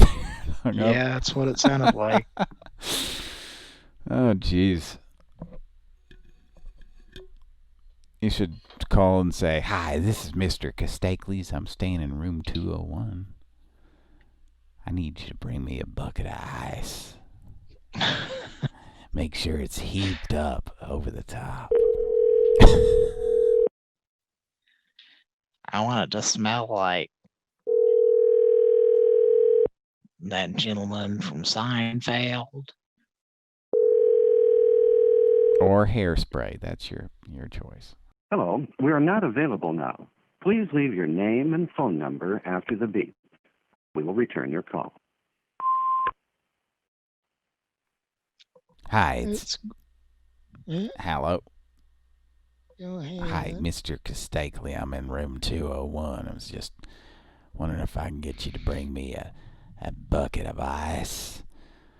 You could just have it heaped up over the top where it's kind of a mound on top.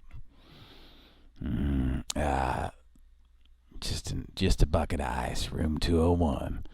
Mr. Please. Mr.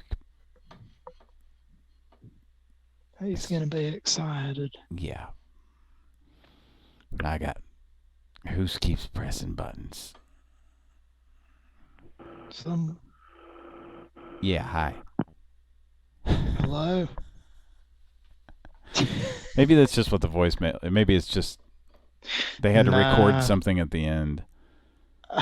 No, I think they're picking it up. I don't know. Because it did sound like when he was answered and was talking, that whatever that noise is, that's probably the ice machine behind him, behind the desk. Yeah. So it's not that complicated. Nobody steals any ice.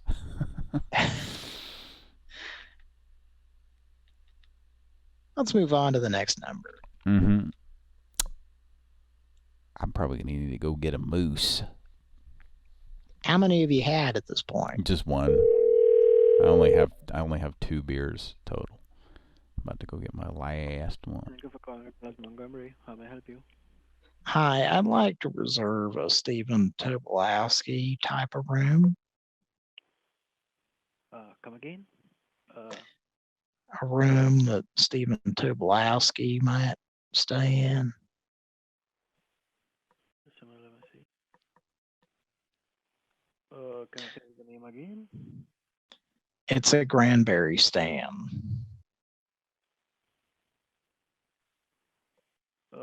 Can't find anyone with that name. Do you have a respectable breakfast that occurs in the morning?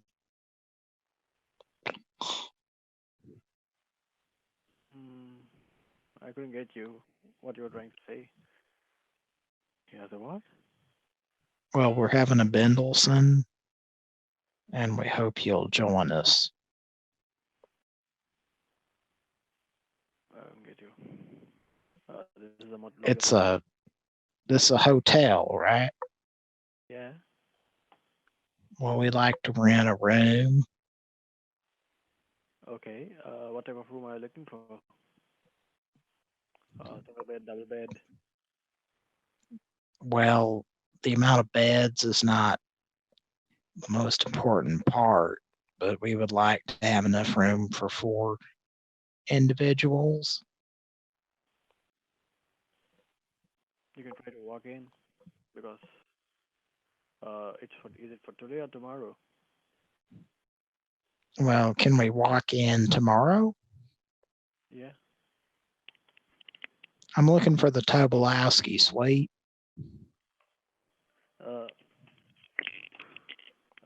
We don't have that. Come again? 77? Yeah.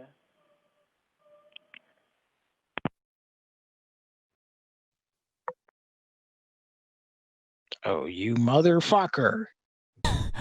He was talking to somebody else, so he just hung up. Or did he? Yep. Yes, he did. Let's call him back. You need the Tobolowsky suite. You need to let him know it has a bidet inside of the toilet. It has a toilet inside of a toilet with a bidet.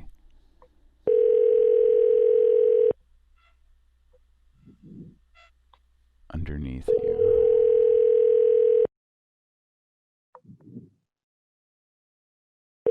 Yeah, I think we got disconnected completely by accident.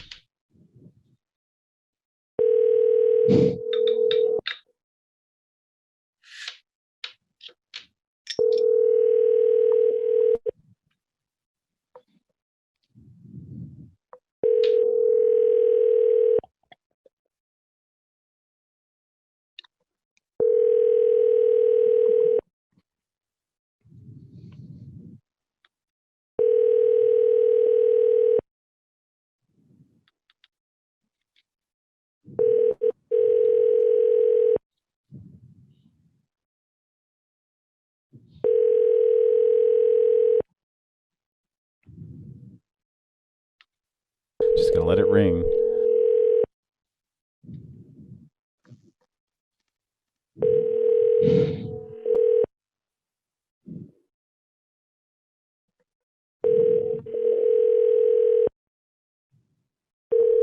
Oh. Uh-oh. Rapid ringing. Folks, we got rapid ringing. Folks, we got some unstable ringing. I'm sorry. I apologize for this. Oh God. Hello? Hello? Hello?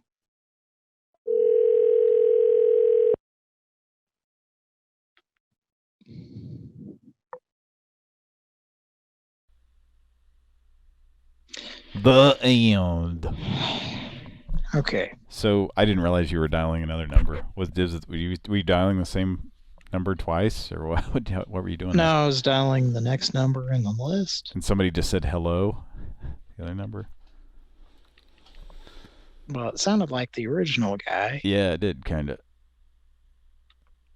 How is that possible? Let's try the other number. Ray Parker Jr. is in love with the other number. Is he having a relationship with it? Probably. Thank you for calling Econo Lodge in Scottsboro. How may I assist you? Hi, Greg. Sorry. Yes, my name is Greg. I'd like to reserve something. Yeah, can I help you? Yes, I'd like to reserve a room. You like to get a room? I'd like to reserve one. Yes. Do you guys do that? Pardon? You need a room for tonight? Oh, well, heavens no. I'd like to reserve a room for a few weeks from now. Can I do that? Sure, I can help you with that. Pardon? Yes, I can help you with that. Thank you.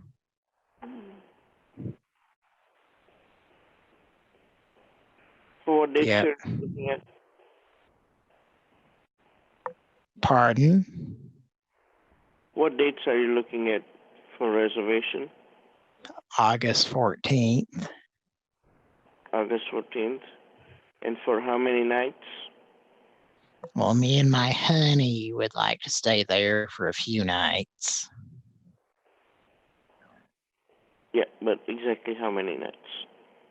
3. 3. You got us. We were trying to be vague about how many nights, but in reality, it's 3. Okay. All right. And how many adults will be staying in the room? Well, it depends on your definition of adults. Like adults. Grown-up people. Well, 1 woman and 1 man will be having interactions. A couple of adult dogs might show up, but we're not planning on it. Okay, it'll be for 3 nights, 1 bed. It'll be $177.39 after tax for 3 nights. Did you type in the part about the dog beds? Sorry? Did you type in the part about the dogs needing bags? Needing what? Beds. We're just trying to be, preventative.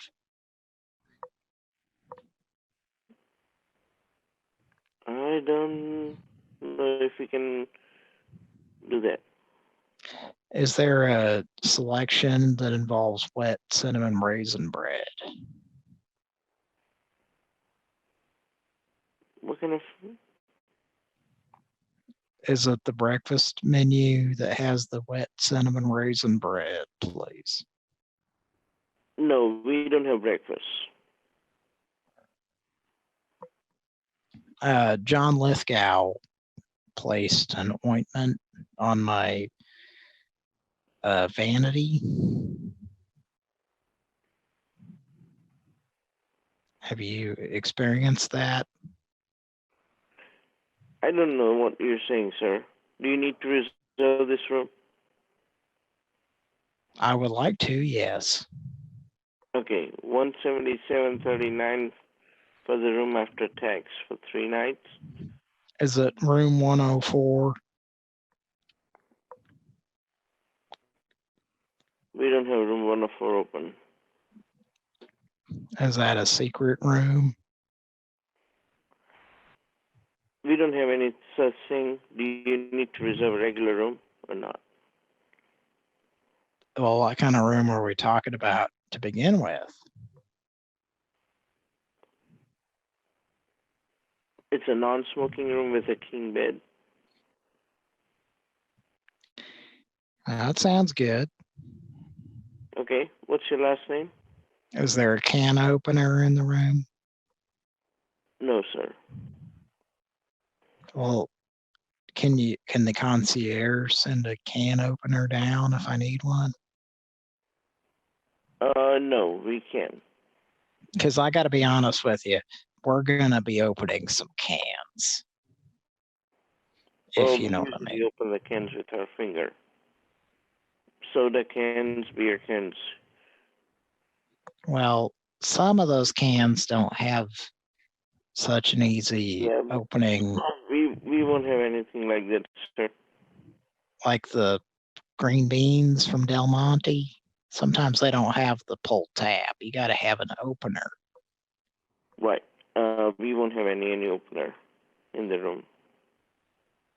Well, do I need to bring in a Swiss Army knife or something?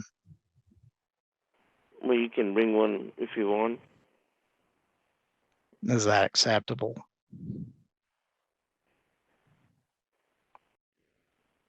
I want to bring in a whole bunch of Vienna sausages, like 12,000 of them, and just pour them into the sink and then just eat them. So what exactly you're saying? You want to give me your information to reserve this room or not?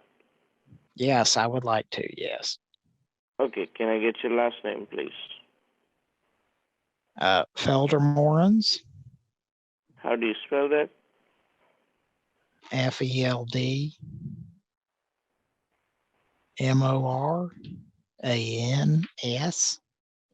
And then it's kind of like a plus symbol, only it looks more like an equals. What's your first name? Rick. Sorry, what's your first name again? Rick.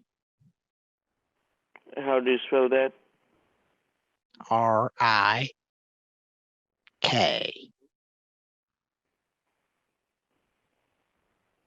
RIK?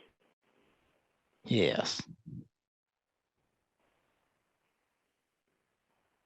Okay. What's your pick? A credit card to hold the room?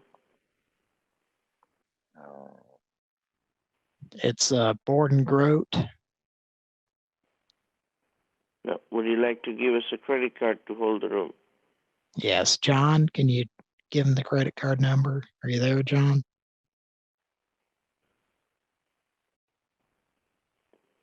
No. We need your credit card number, not John's. Well, John's my honey baby, and he pays for all my rooms. You don't tell me who pays for my rooms. Well, we'll need to reserve the room under John, sir. Well, you've never sucked my dick, and John has, so don't start telling me who pays for my goddamn room. You can call any other hotel, sir. Thank you. Are you homophobic, you bitch? Not that, but I don't understand. Sounds like you are. Like this. Sorry, bye. Yeah, it sounds like you're homophobic. He hung up.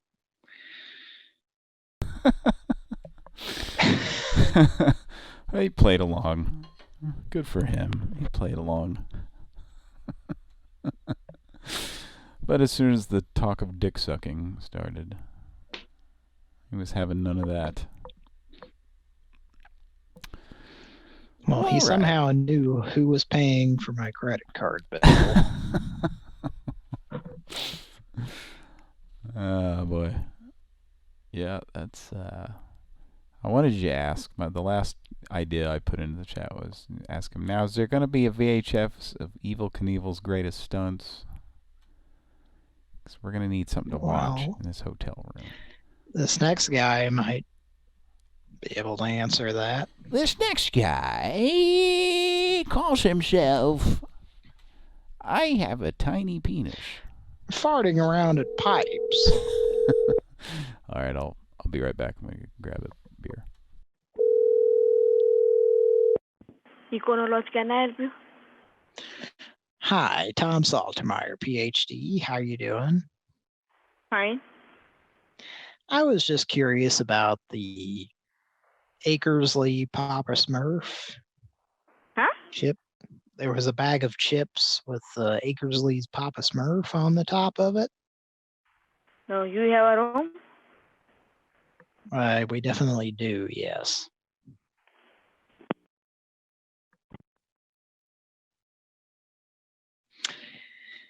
Let's give him a call back.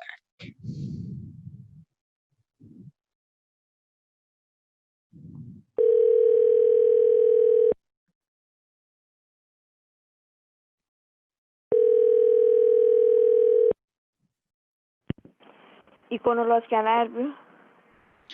I'd like to reserve a room, please.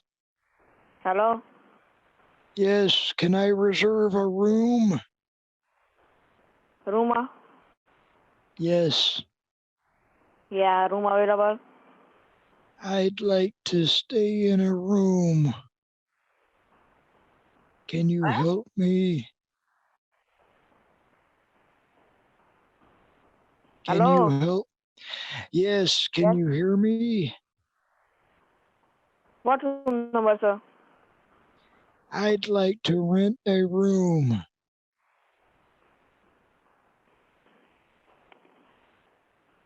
Hello? Yes, can you hear me? What, Hi. you have a room? I'd like to rent a room at your hotel, please.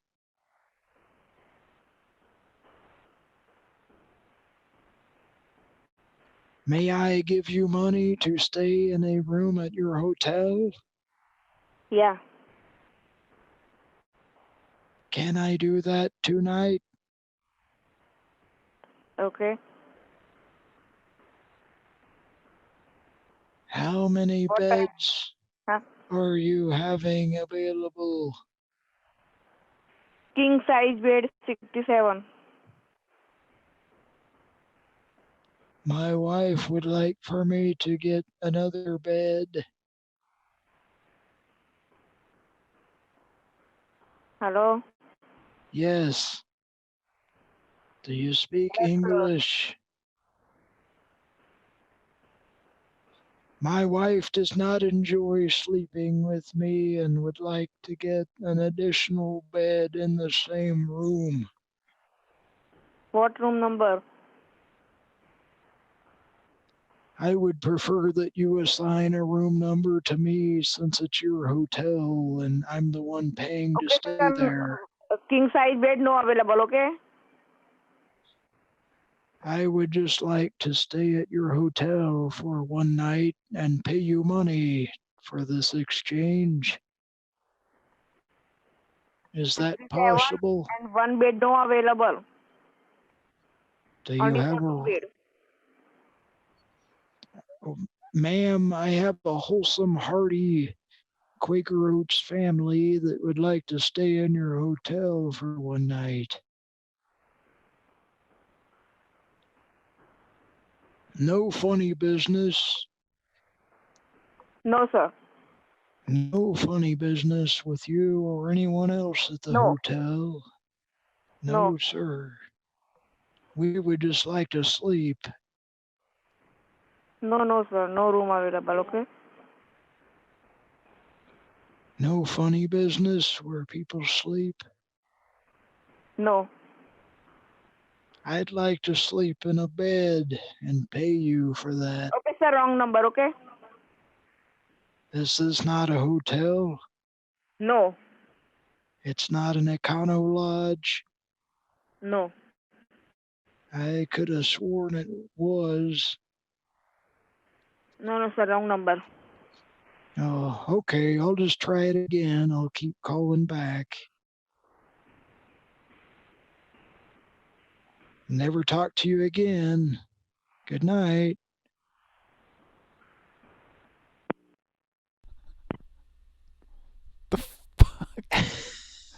What was... I came in the middle of that. Like, what was going on?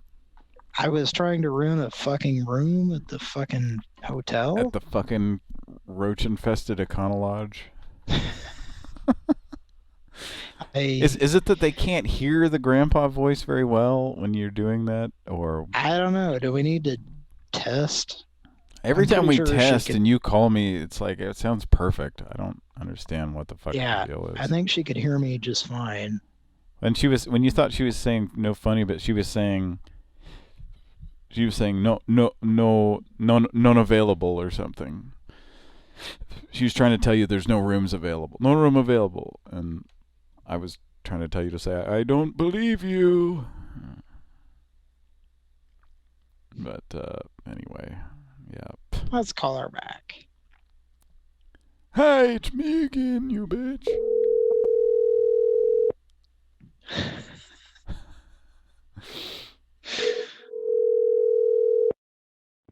Econologs, can I help you? Yes, I'd like to rent a room for the night, please. No room, sir, I have. Why not? No, I have no room. Why? No vacancy, no room. What reason for this? Huh? Why is this? Who are you speaking? English? How can you be full in a pandemic? Hello? Yes. Why are there no rooms? But I have no room, single bed. I have only two bed. I'd like 2 beds. Yeah, 2 bed, $74. I'd like that very much. Can I get it?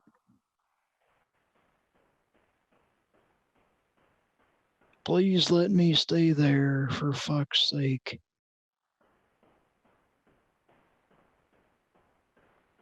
I have 74 Arby's coupons for you, sir.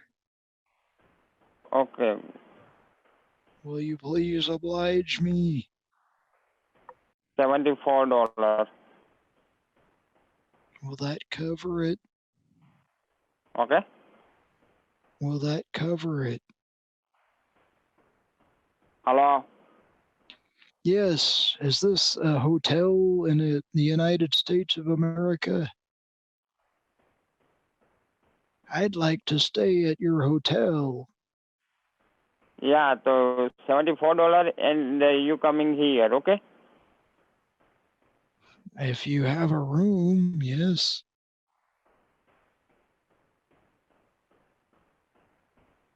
Do you?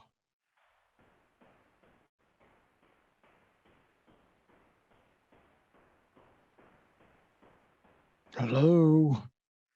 Yeah, $74 and are you coming here?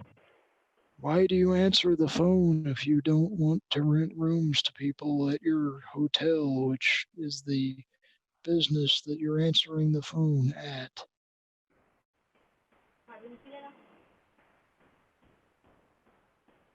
I like you a lot, sir. I have Irby's coupons for you.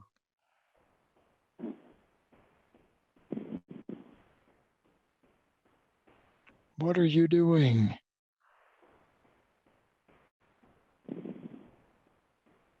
Are you breathing into the phone like some sick pervert?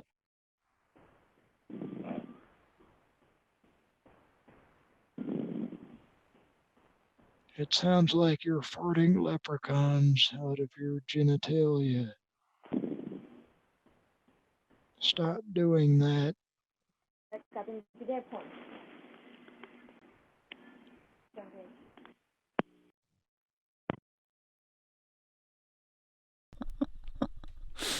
The fuck kind of place is this?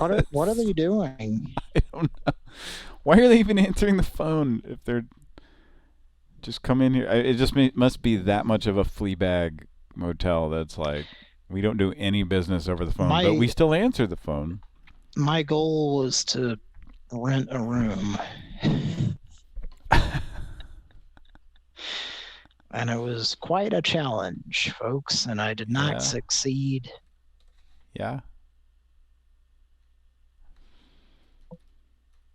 Yeah, it's been kind of it's been a little bit been a little bit like this here. Let's see if we can get it. I'm sure you know what I'm about to do here, but let's see. It's been a little bit like this. Who's there? What do you want? Is this the Stewart residence? Why are you here? I've come about the room. What do you want? I've come about the room. Go away. Do you have a room to rent? Not for rent. I thought it was for rent. Fuck off. That's what's been going on here. Do you have a room to rent? That's Mr. Curtis Armstrong. Still with us. Hasn't died as far as we know. Knock on wood. All the celebrities are dying.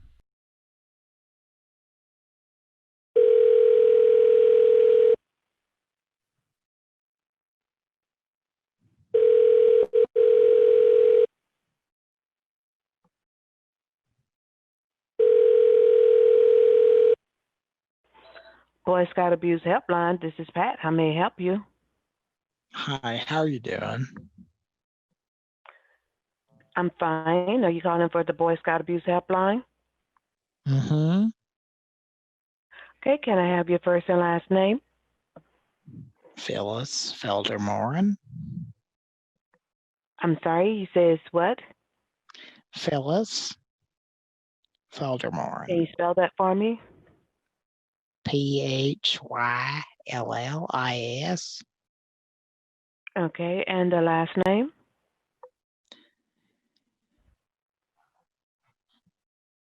Feldermoren. Okay, and can you spell that for me? Feldermorans.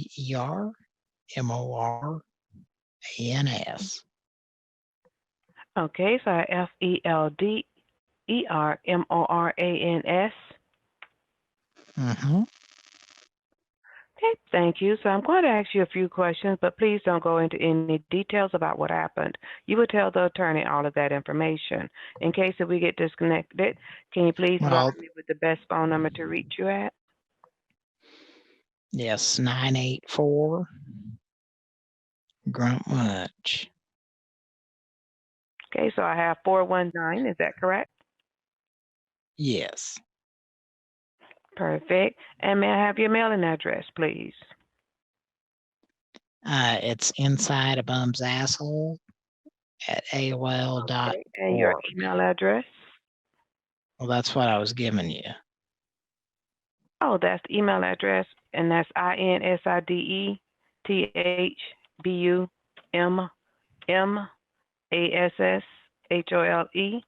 at what?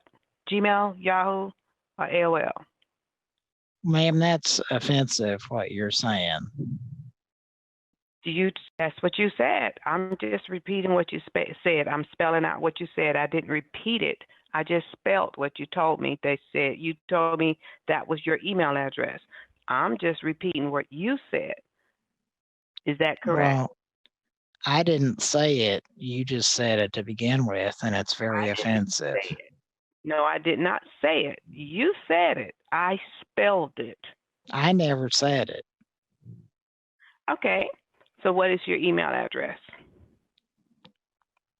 It's Dan Grunchers at Mr. Ben, Belvedere. Ben?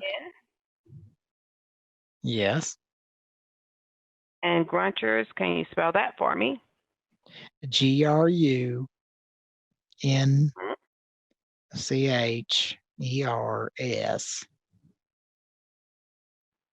at Mr. Belvedere .Wojciechowicz. Okay, Belvedere. Mm-hmm. That's MR, and Vel, VELDOUR. Yeah, it's Tackleberry from Police Academy Films. Okay, that's a part of the email address? Well, I think so. Patrick, can you talk to this lady? May I have your mailing address, please? Yes, hang on just a second.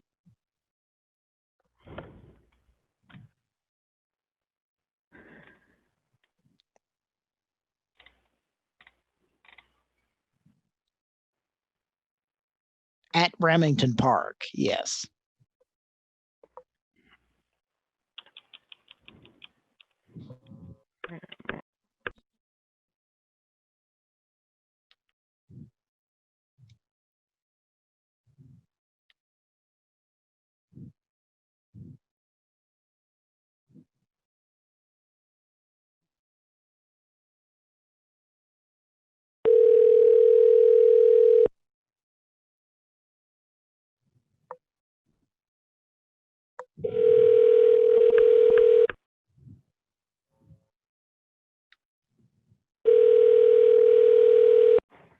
Boy Scout Abuse Helpline. May I have your name, please? Roger. Roger, R-O-G-E-R? Mm-hmm. Thank you, sir. What is the last name, please? Ben. B-E-N? Bendelson. Would you spell that for me, please? Well, there was a bit of a situation. Yes, sir. Mr. Gladstone? Yes, sir. I apologize, sir. I don't understand. Are you calling to report that you were the victim of sexual abuse as a member of the Boy Scouts? Well, I was thinking about it, yes. All right, sir. If you would like to report that, I'll be happy to take the information, and then I send it by email to the law firm, and that's it. It's just basic information about how to contact you, and all of the questions are yes or no. It's just 4 questions that are yes or no. And then there's a question about the year that it occurred and a question about the city or state where it occurred. And that's it. That's all I need to ask you. All right. Are you ready to tell me that information, or do you want to call back at some other point and tell me that information? I think maybe if you just ask the question, I'll know instantly if it's something I am ready to say one way or another Okay. about. All right, sir. Would you mind spelling your last name for me, please? I'm sorry. Hang on. Okay.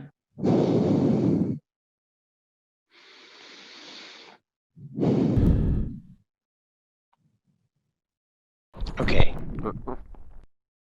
Yes, sir. And would you spell your last name for me, please? Sure.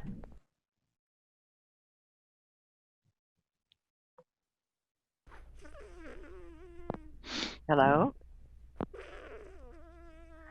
Sir, just call me back when you're ready to give me the information that I need. Otherwise, I'm just wasting your time and you're wasting my time. Thank you. I'm ready right now, I think. Calling. Goodbye. I'm ready. I would certainly not like a scarring experience by a computer system. Okay. What was a cunt? That was the number that woman before gave out. What was that? I don't know. I don't know. That's weird. They must see different numbers or something. I don't know. That wasn't our phone number. That was, and we never announced that, did we? Never made that announcement. I guess it's kind of late now, but I don't know. I don't know. Well, I don't know. I've been seeing these Boy Scout abuse line numbers. I figured it was just like law firms, but evidently When these you are like come into my specifically. Boy Scout abuse line, you're gonna get really memo. You're gonna get 2 knives of apples up your ass. 2 different names of apples inside your asshole. Anyway. Inside your asshole, tastes like this kind of apple. Anyway, yeah, I kind of don't feel great about calling this, but I do think did you see the idea I had on that though? Grandpa could call and say that in 1942 when he was 12, his scout leader what was that? His scout leader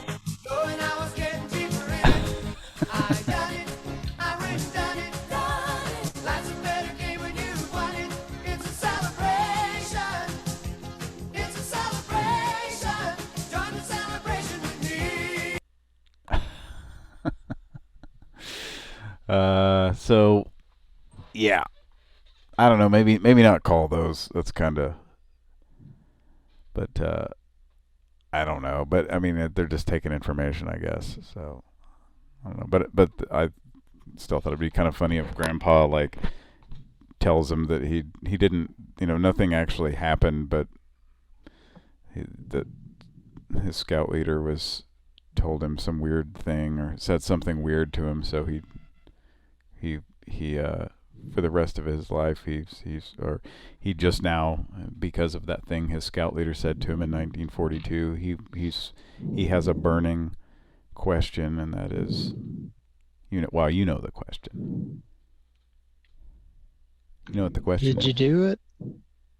Yeah, what? Did you do it? Did I do what? Is that the question?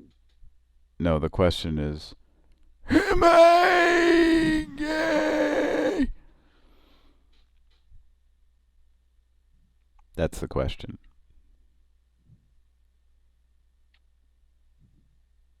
That Grandpa asks, the recurring. And in response to that question, I can only hear this.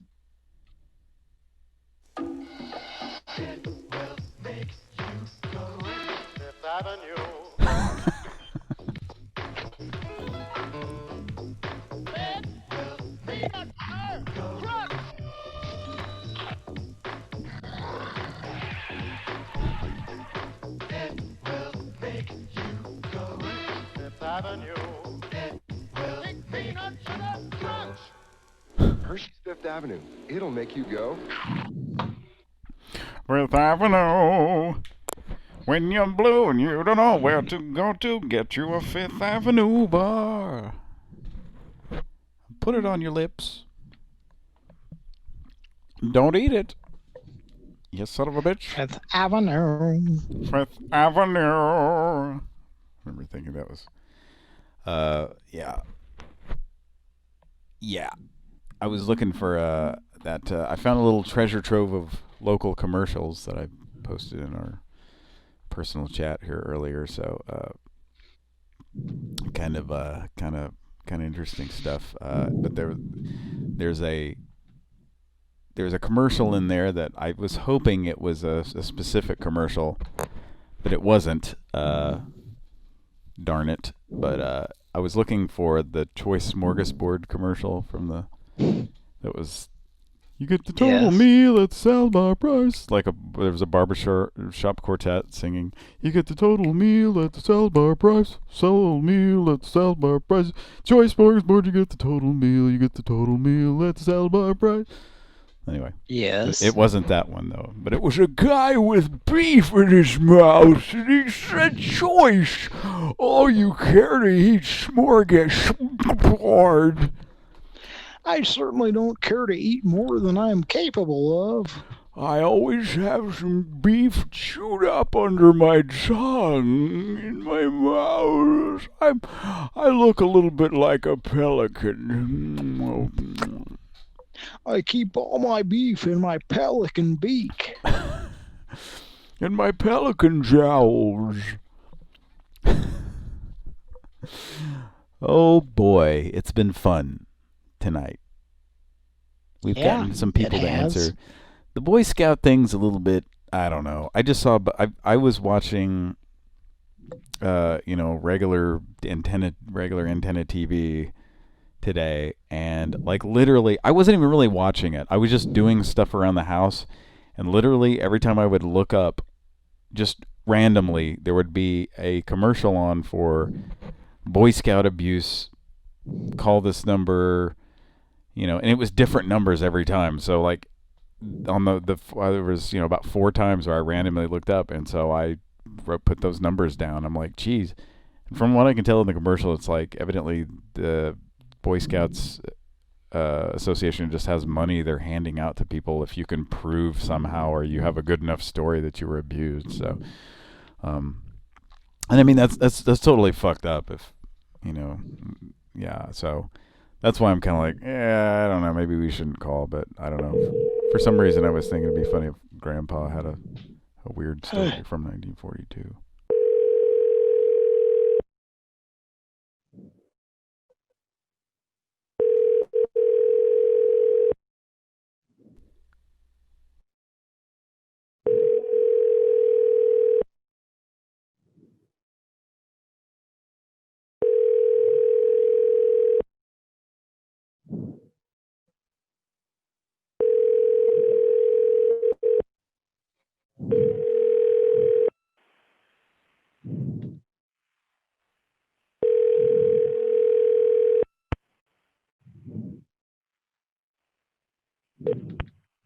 Thank you for calling KHS Steamer. We're so sorry that we missed your call, but please leave a message with your name and phone number, and we will get back to you. Well, we've had enough answers. We can leave a message, right? But we're not leaving messages. Right? Welcome to Edge Pest Control and Mosquito Services. Let's get you connected. Press 1 if you're calling. Welcome to Edge Pest Control and Mosquito Services. Welcome to my home page, bitch. 1 if you're calling about a current service. Press 2 if you're interested in a new service. Press 3 if you recently got a new service but have yet to receive it. Press 4 if you know the extension you wish to call.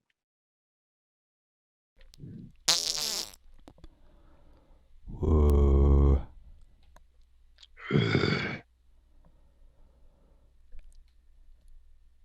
All right.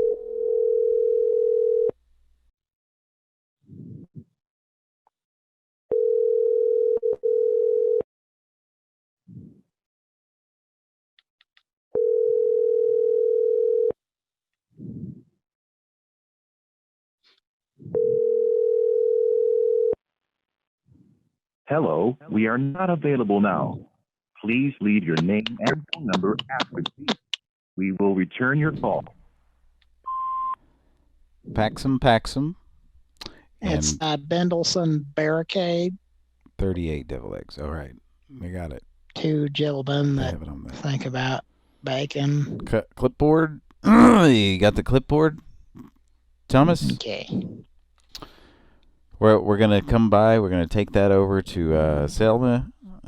She's going to do a cartwheel with that, and then we will find out how many episodes of Alice she has left to go before she completes the entire series. Linda Lavin. It's a marble.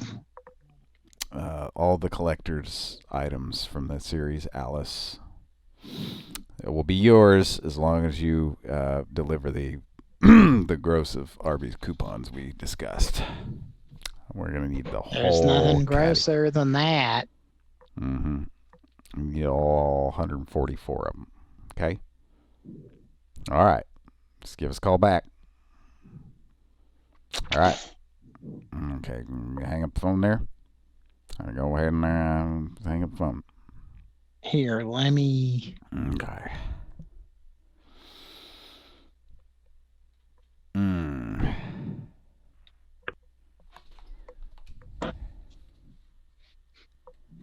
Here, let me... Yeah.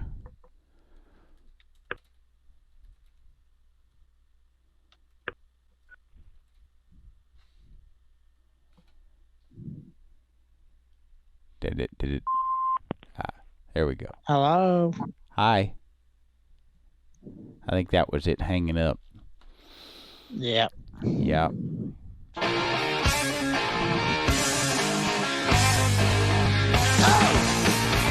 Here, let me...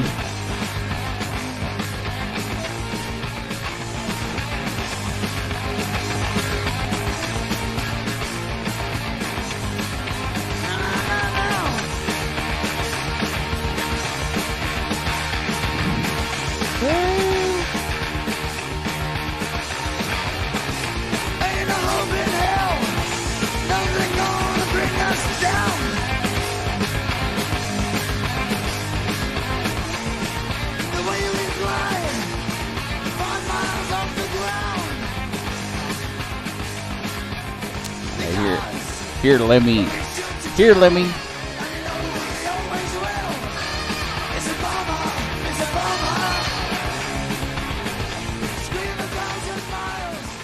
All right. A little bit of Motorhead. Lemmy. Get it? Bit of Motorhead. A little bit of Motorhead there. All right. Dick-a-dog in the morning. Dick-a-dog in the morning. We will never play anything by Motorhead because that's not classic rock. It's not classic rock unless it's 2 songs that you know by Eddie Money, or those 2 songs by heart that we play over and over, or those 2 songs by the Cars, or the 3 songs that we play by Led Zeppelin,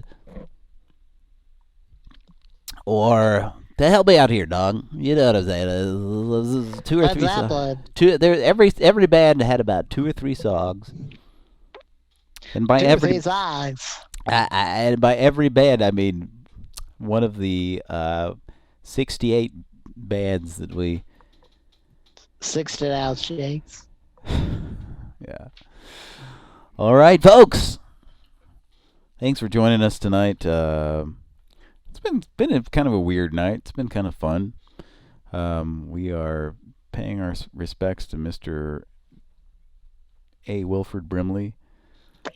Anthony Wilford Brimley. Do you think anybody was ever like, "Hey, it's Tony. It's Tony Brimley. Hey, how's it going, Tony? I believe I'd kick your ass if you call me that, son." Brian from that Alf fucking show or some bullshit. Yeah, what about him? Brian, did you talk with Wilfred Brimley and upset him very much? Brian, answer me, Brian. Brian. Brian. Don't make me get Alf in here to torture you, Brian. Tuscaloosa, Alabama. Tuscaloosa. All right. You sound like you're getting kind of drunk. Are you getting drunk? Are you? No. I'm drinking my last beer, though. My second and final beer of the night. Is anybody still awake here in the chat? It's getting around that time. It's getting near. We're just a little. We're about 7 minutes from 3 a.m. and our viewership is starting to just drop off a little bit. Fear. So thanks for tuning in. It's 3 a.m. and the fear is gone. I'd like to reserve a room. Yeah, I think that's going to be a tough thing to do at this point. I really do. So, what are you thinking? You gonna make another call here? Or do you need to? Is it time to wrap it up?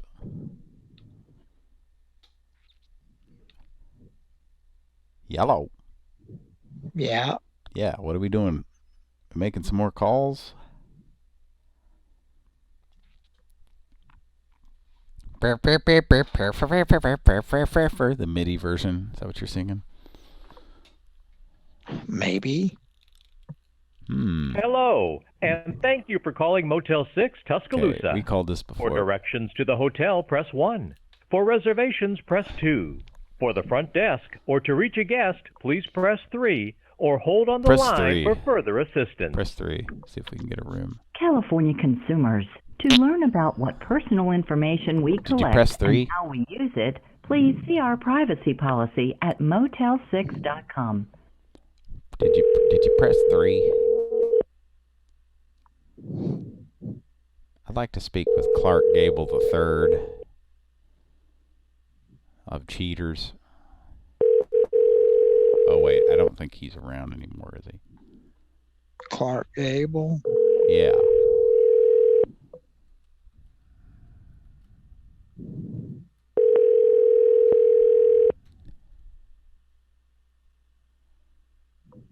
Motel 6, how can I help you? Hi, I was calling in regards to a question involving Motel 6. Okay.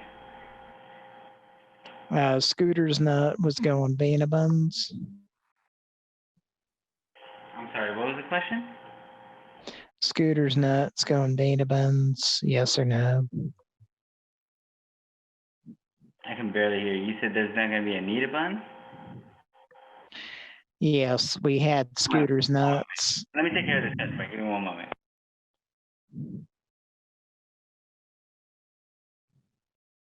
Read the chat.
Hello, and thank you for calling Motel 6 Tuscaloosa. For directions to the hotel, press 1. Did you For press 3 to get reservations, back to press that? 2. For the front desk or to reach a guest, please press 3 or hold on the line for further assistance. We have not received a valid response. Please try again. Hello, and thank you for calling Motel 6 Tuscaloosa.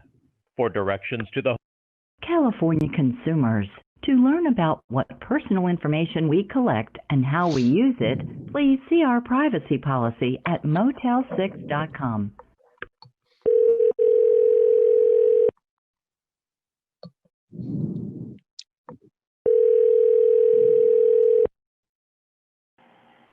Motel 6, how can I help you?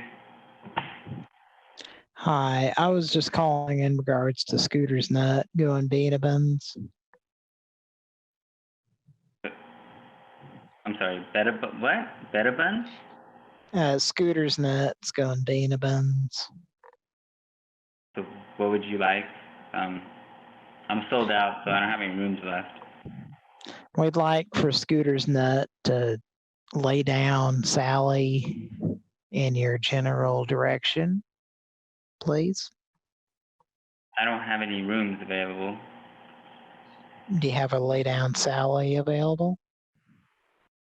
I'm not allowed to give out personal information about people staying here. Well, I wasn't asking if you were laying down. I just thought someone might be laying down around you in a Sally kind of situation. I'm not sure what you mean by a Sally situation. What's your last name?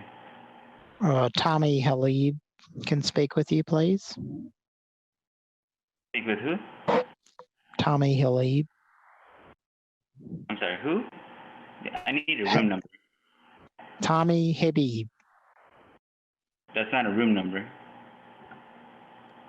4104. 104.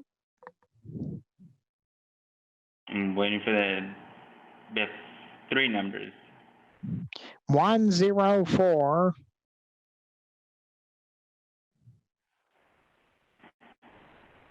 And who is the name, the person you're trying to call? Tommy Habib from Cheaters.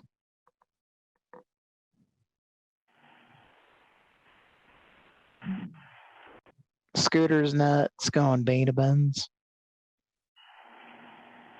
I don't have anybody by that name sitting here. You don't have Scooter's Nuts inside your asshole?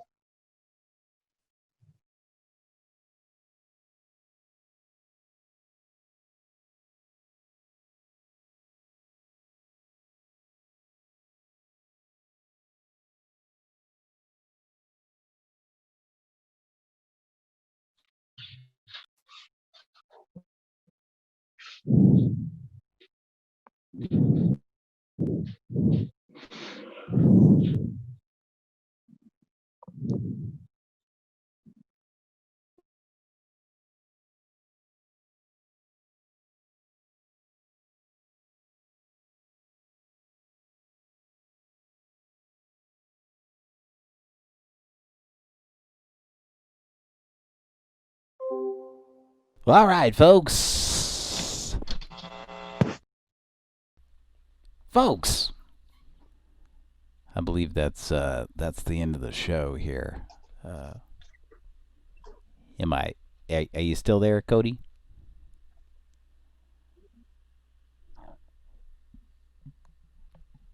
Are you still there, Cody? Oh, Cody, are you there?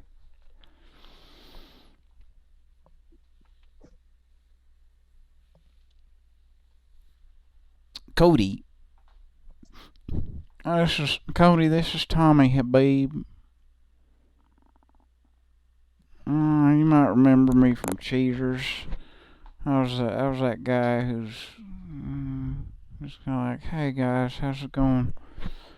Yeah. Anybody remember Tommy Habib from Cheaters? I hear some rustling. I think that's Wilford rustling up some cattle. Well, I think I think we're kind of down to the end here. I thank you for watching, listening, and R.A.P. poor old Wilford Brumleys. Wilford will be missed, and we knew it was going to happen at some point. We knew he was going to have to go away, sadly. But oh geez, sucks, man. Sucks. And like I said, we should have known it was going to be this year, because that's just the kind of year 2020 has been. A real piece of shit. All right. Yeah, so are you still there, Cody? I hear some rustling around. I hear some noise. I hear a little bit of noise there. Oh, I hear some urinating. Okay, yep, there's definitely somebody taking a piss there.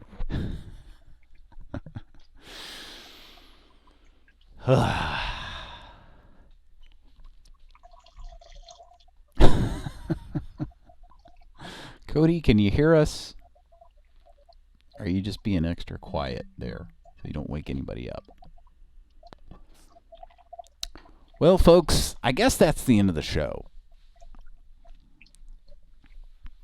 And hey, look, we got some people to answer this week, some hotels and stuff. It's pretty good stuff. Good stuff, man. We're gonna have to do another show again next weekend. Do you think?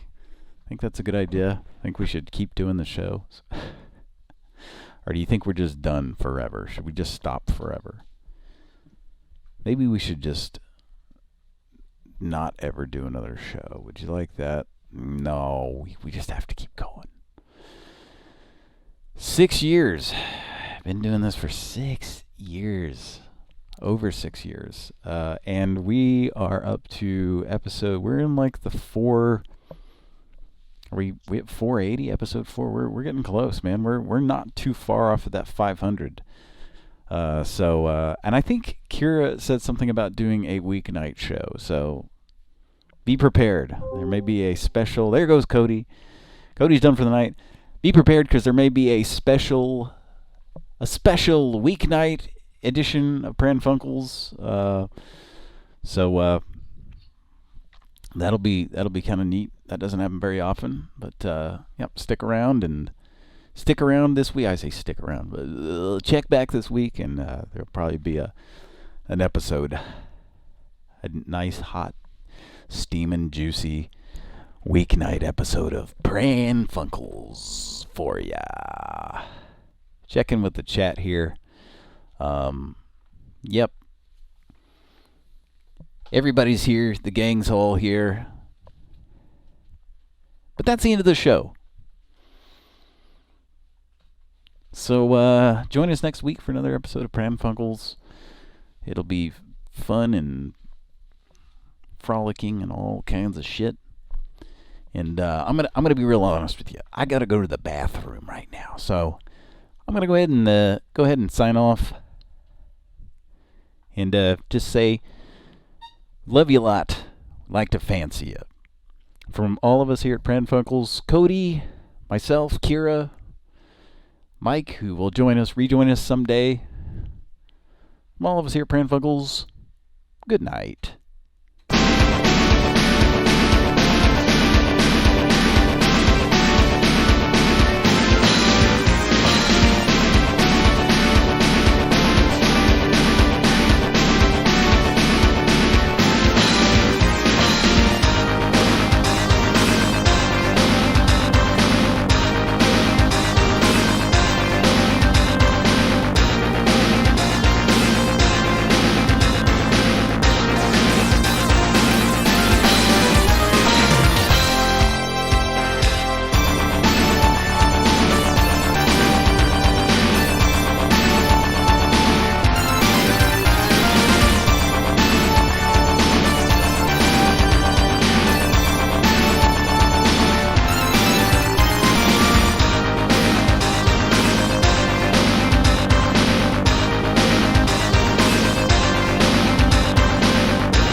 Nothing's impossible, I have found.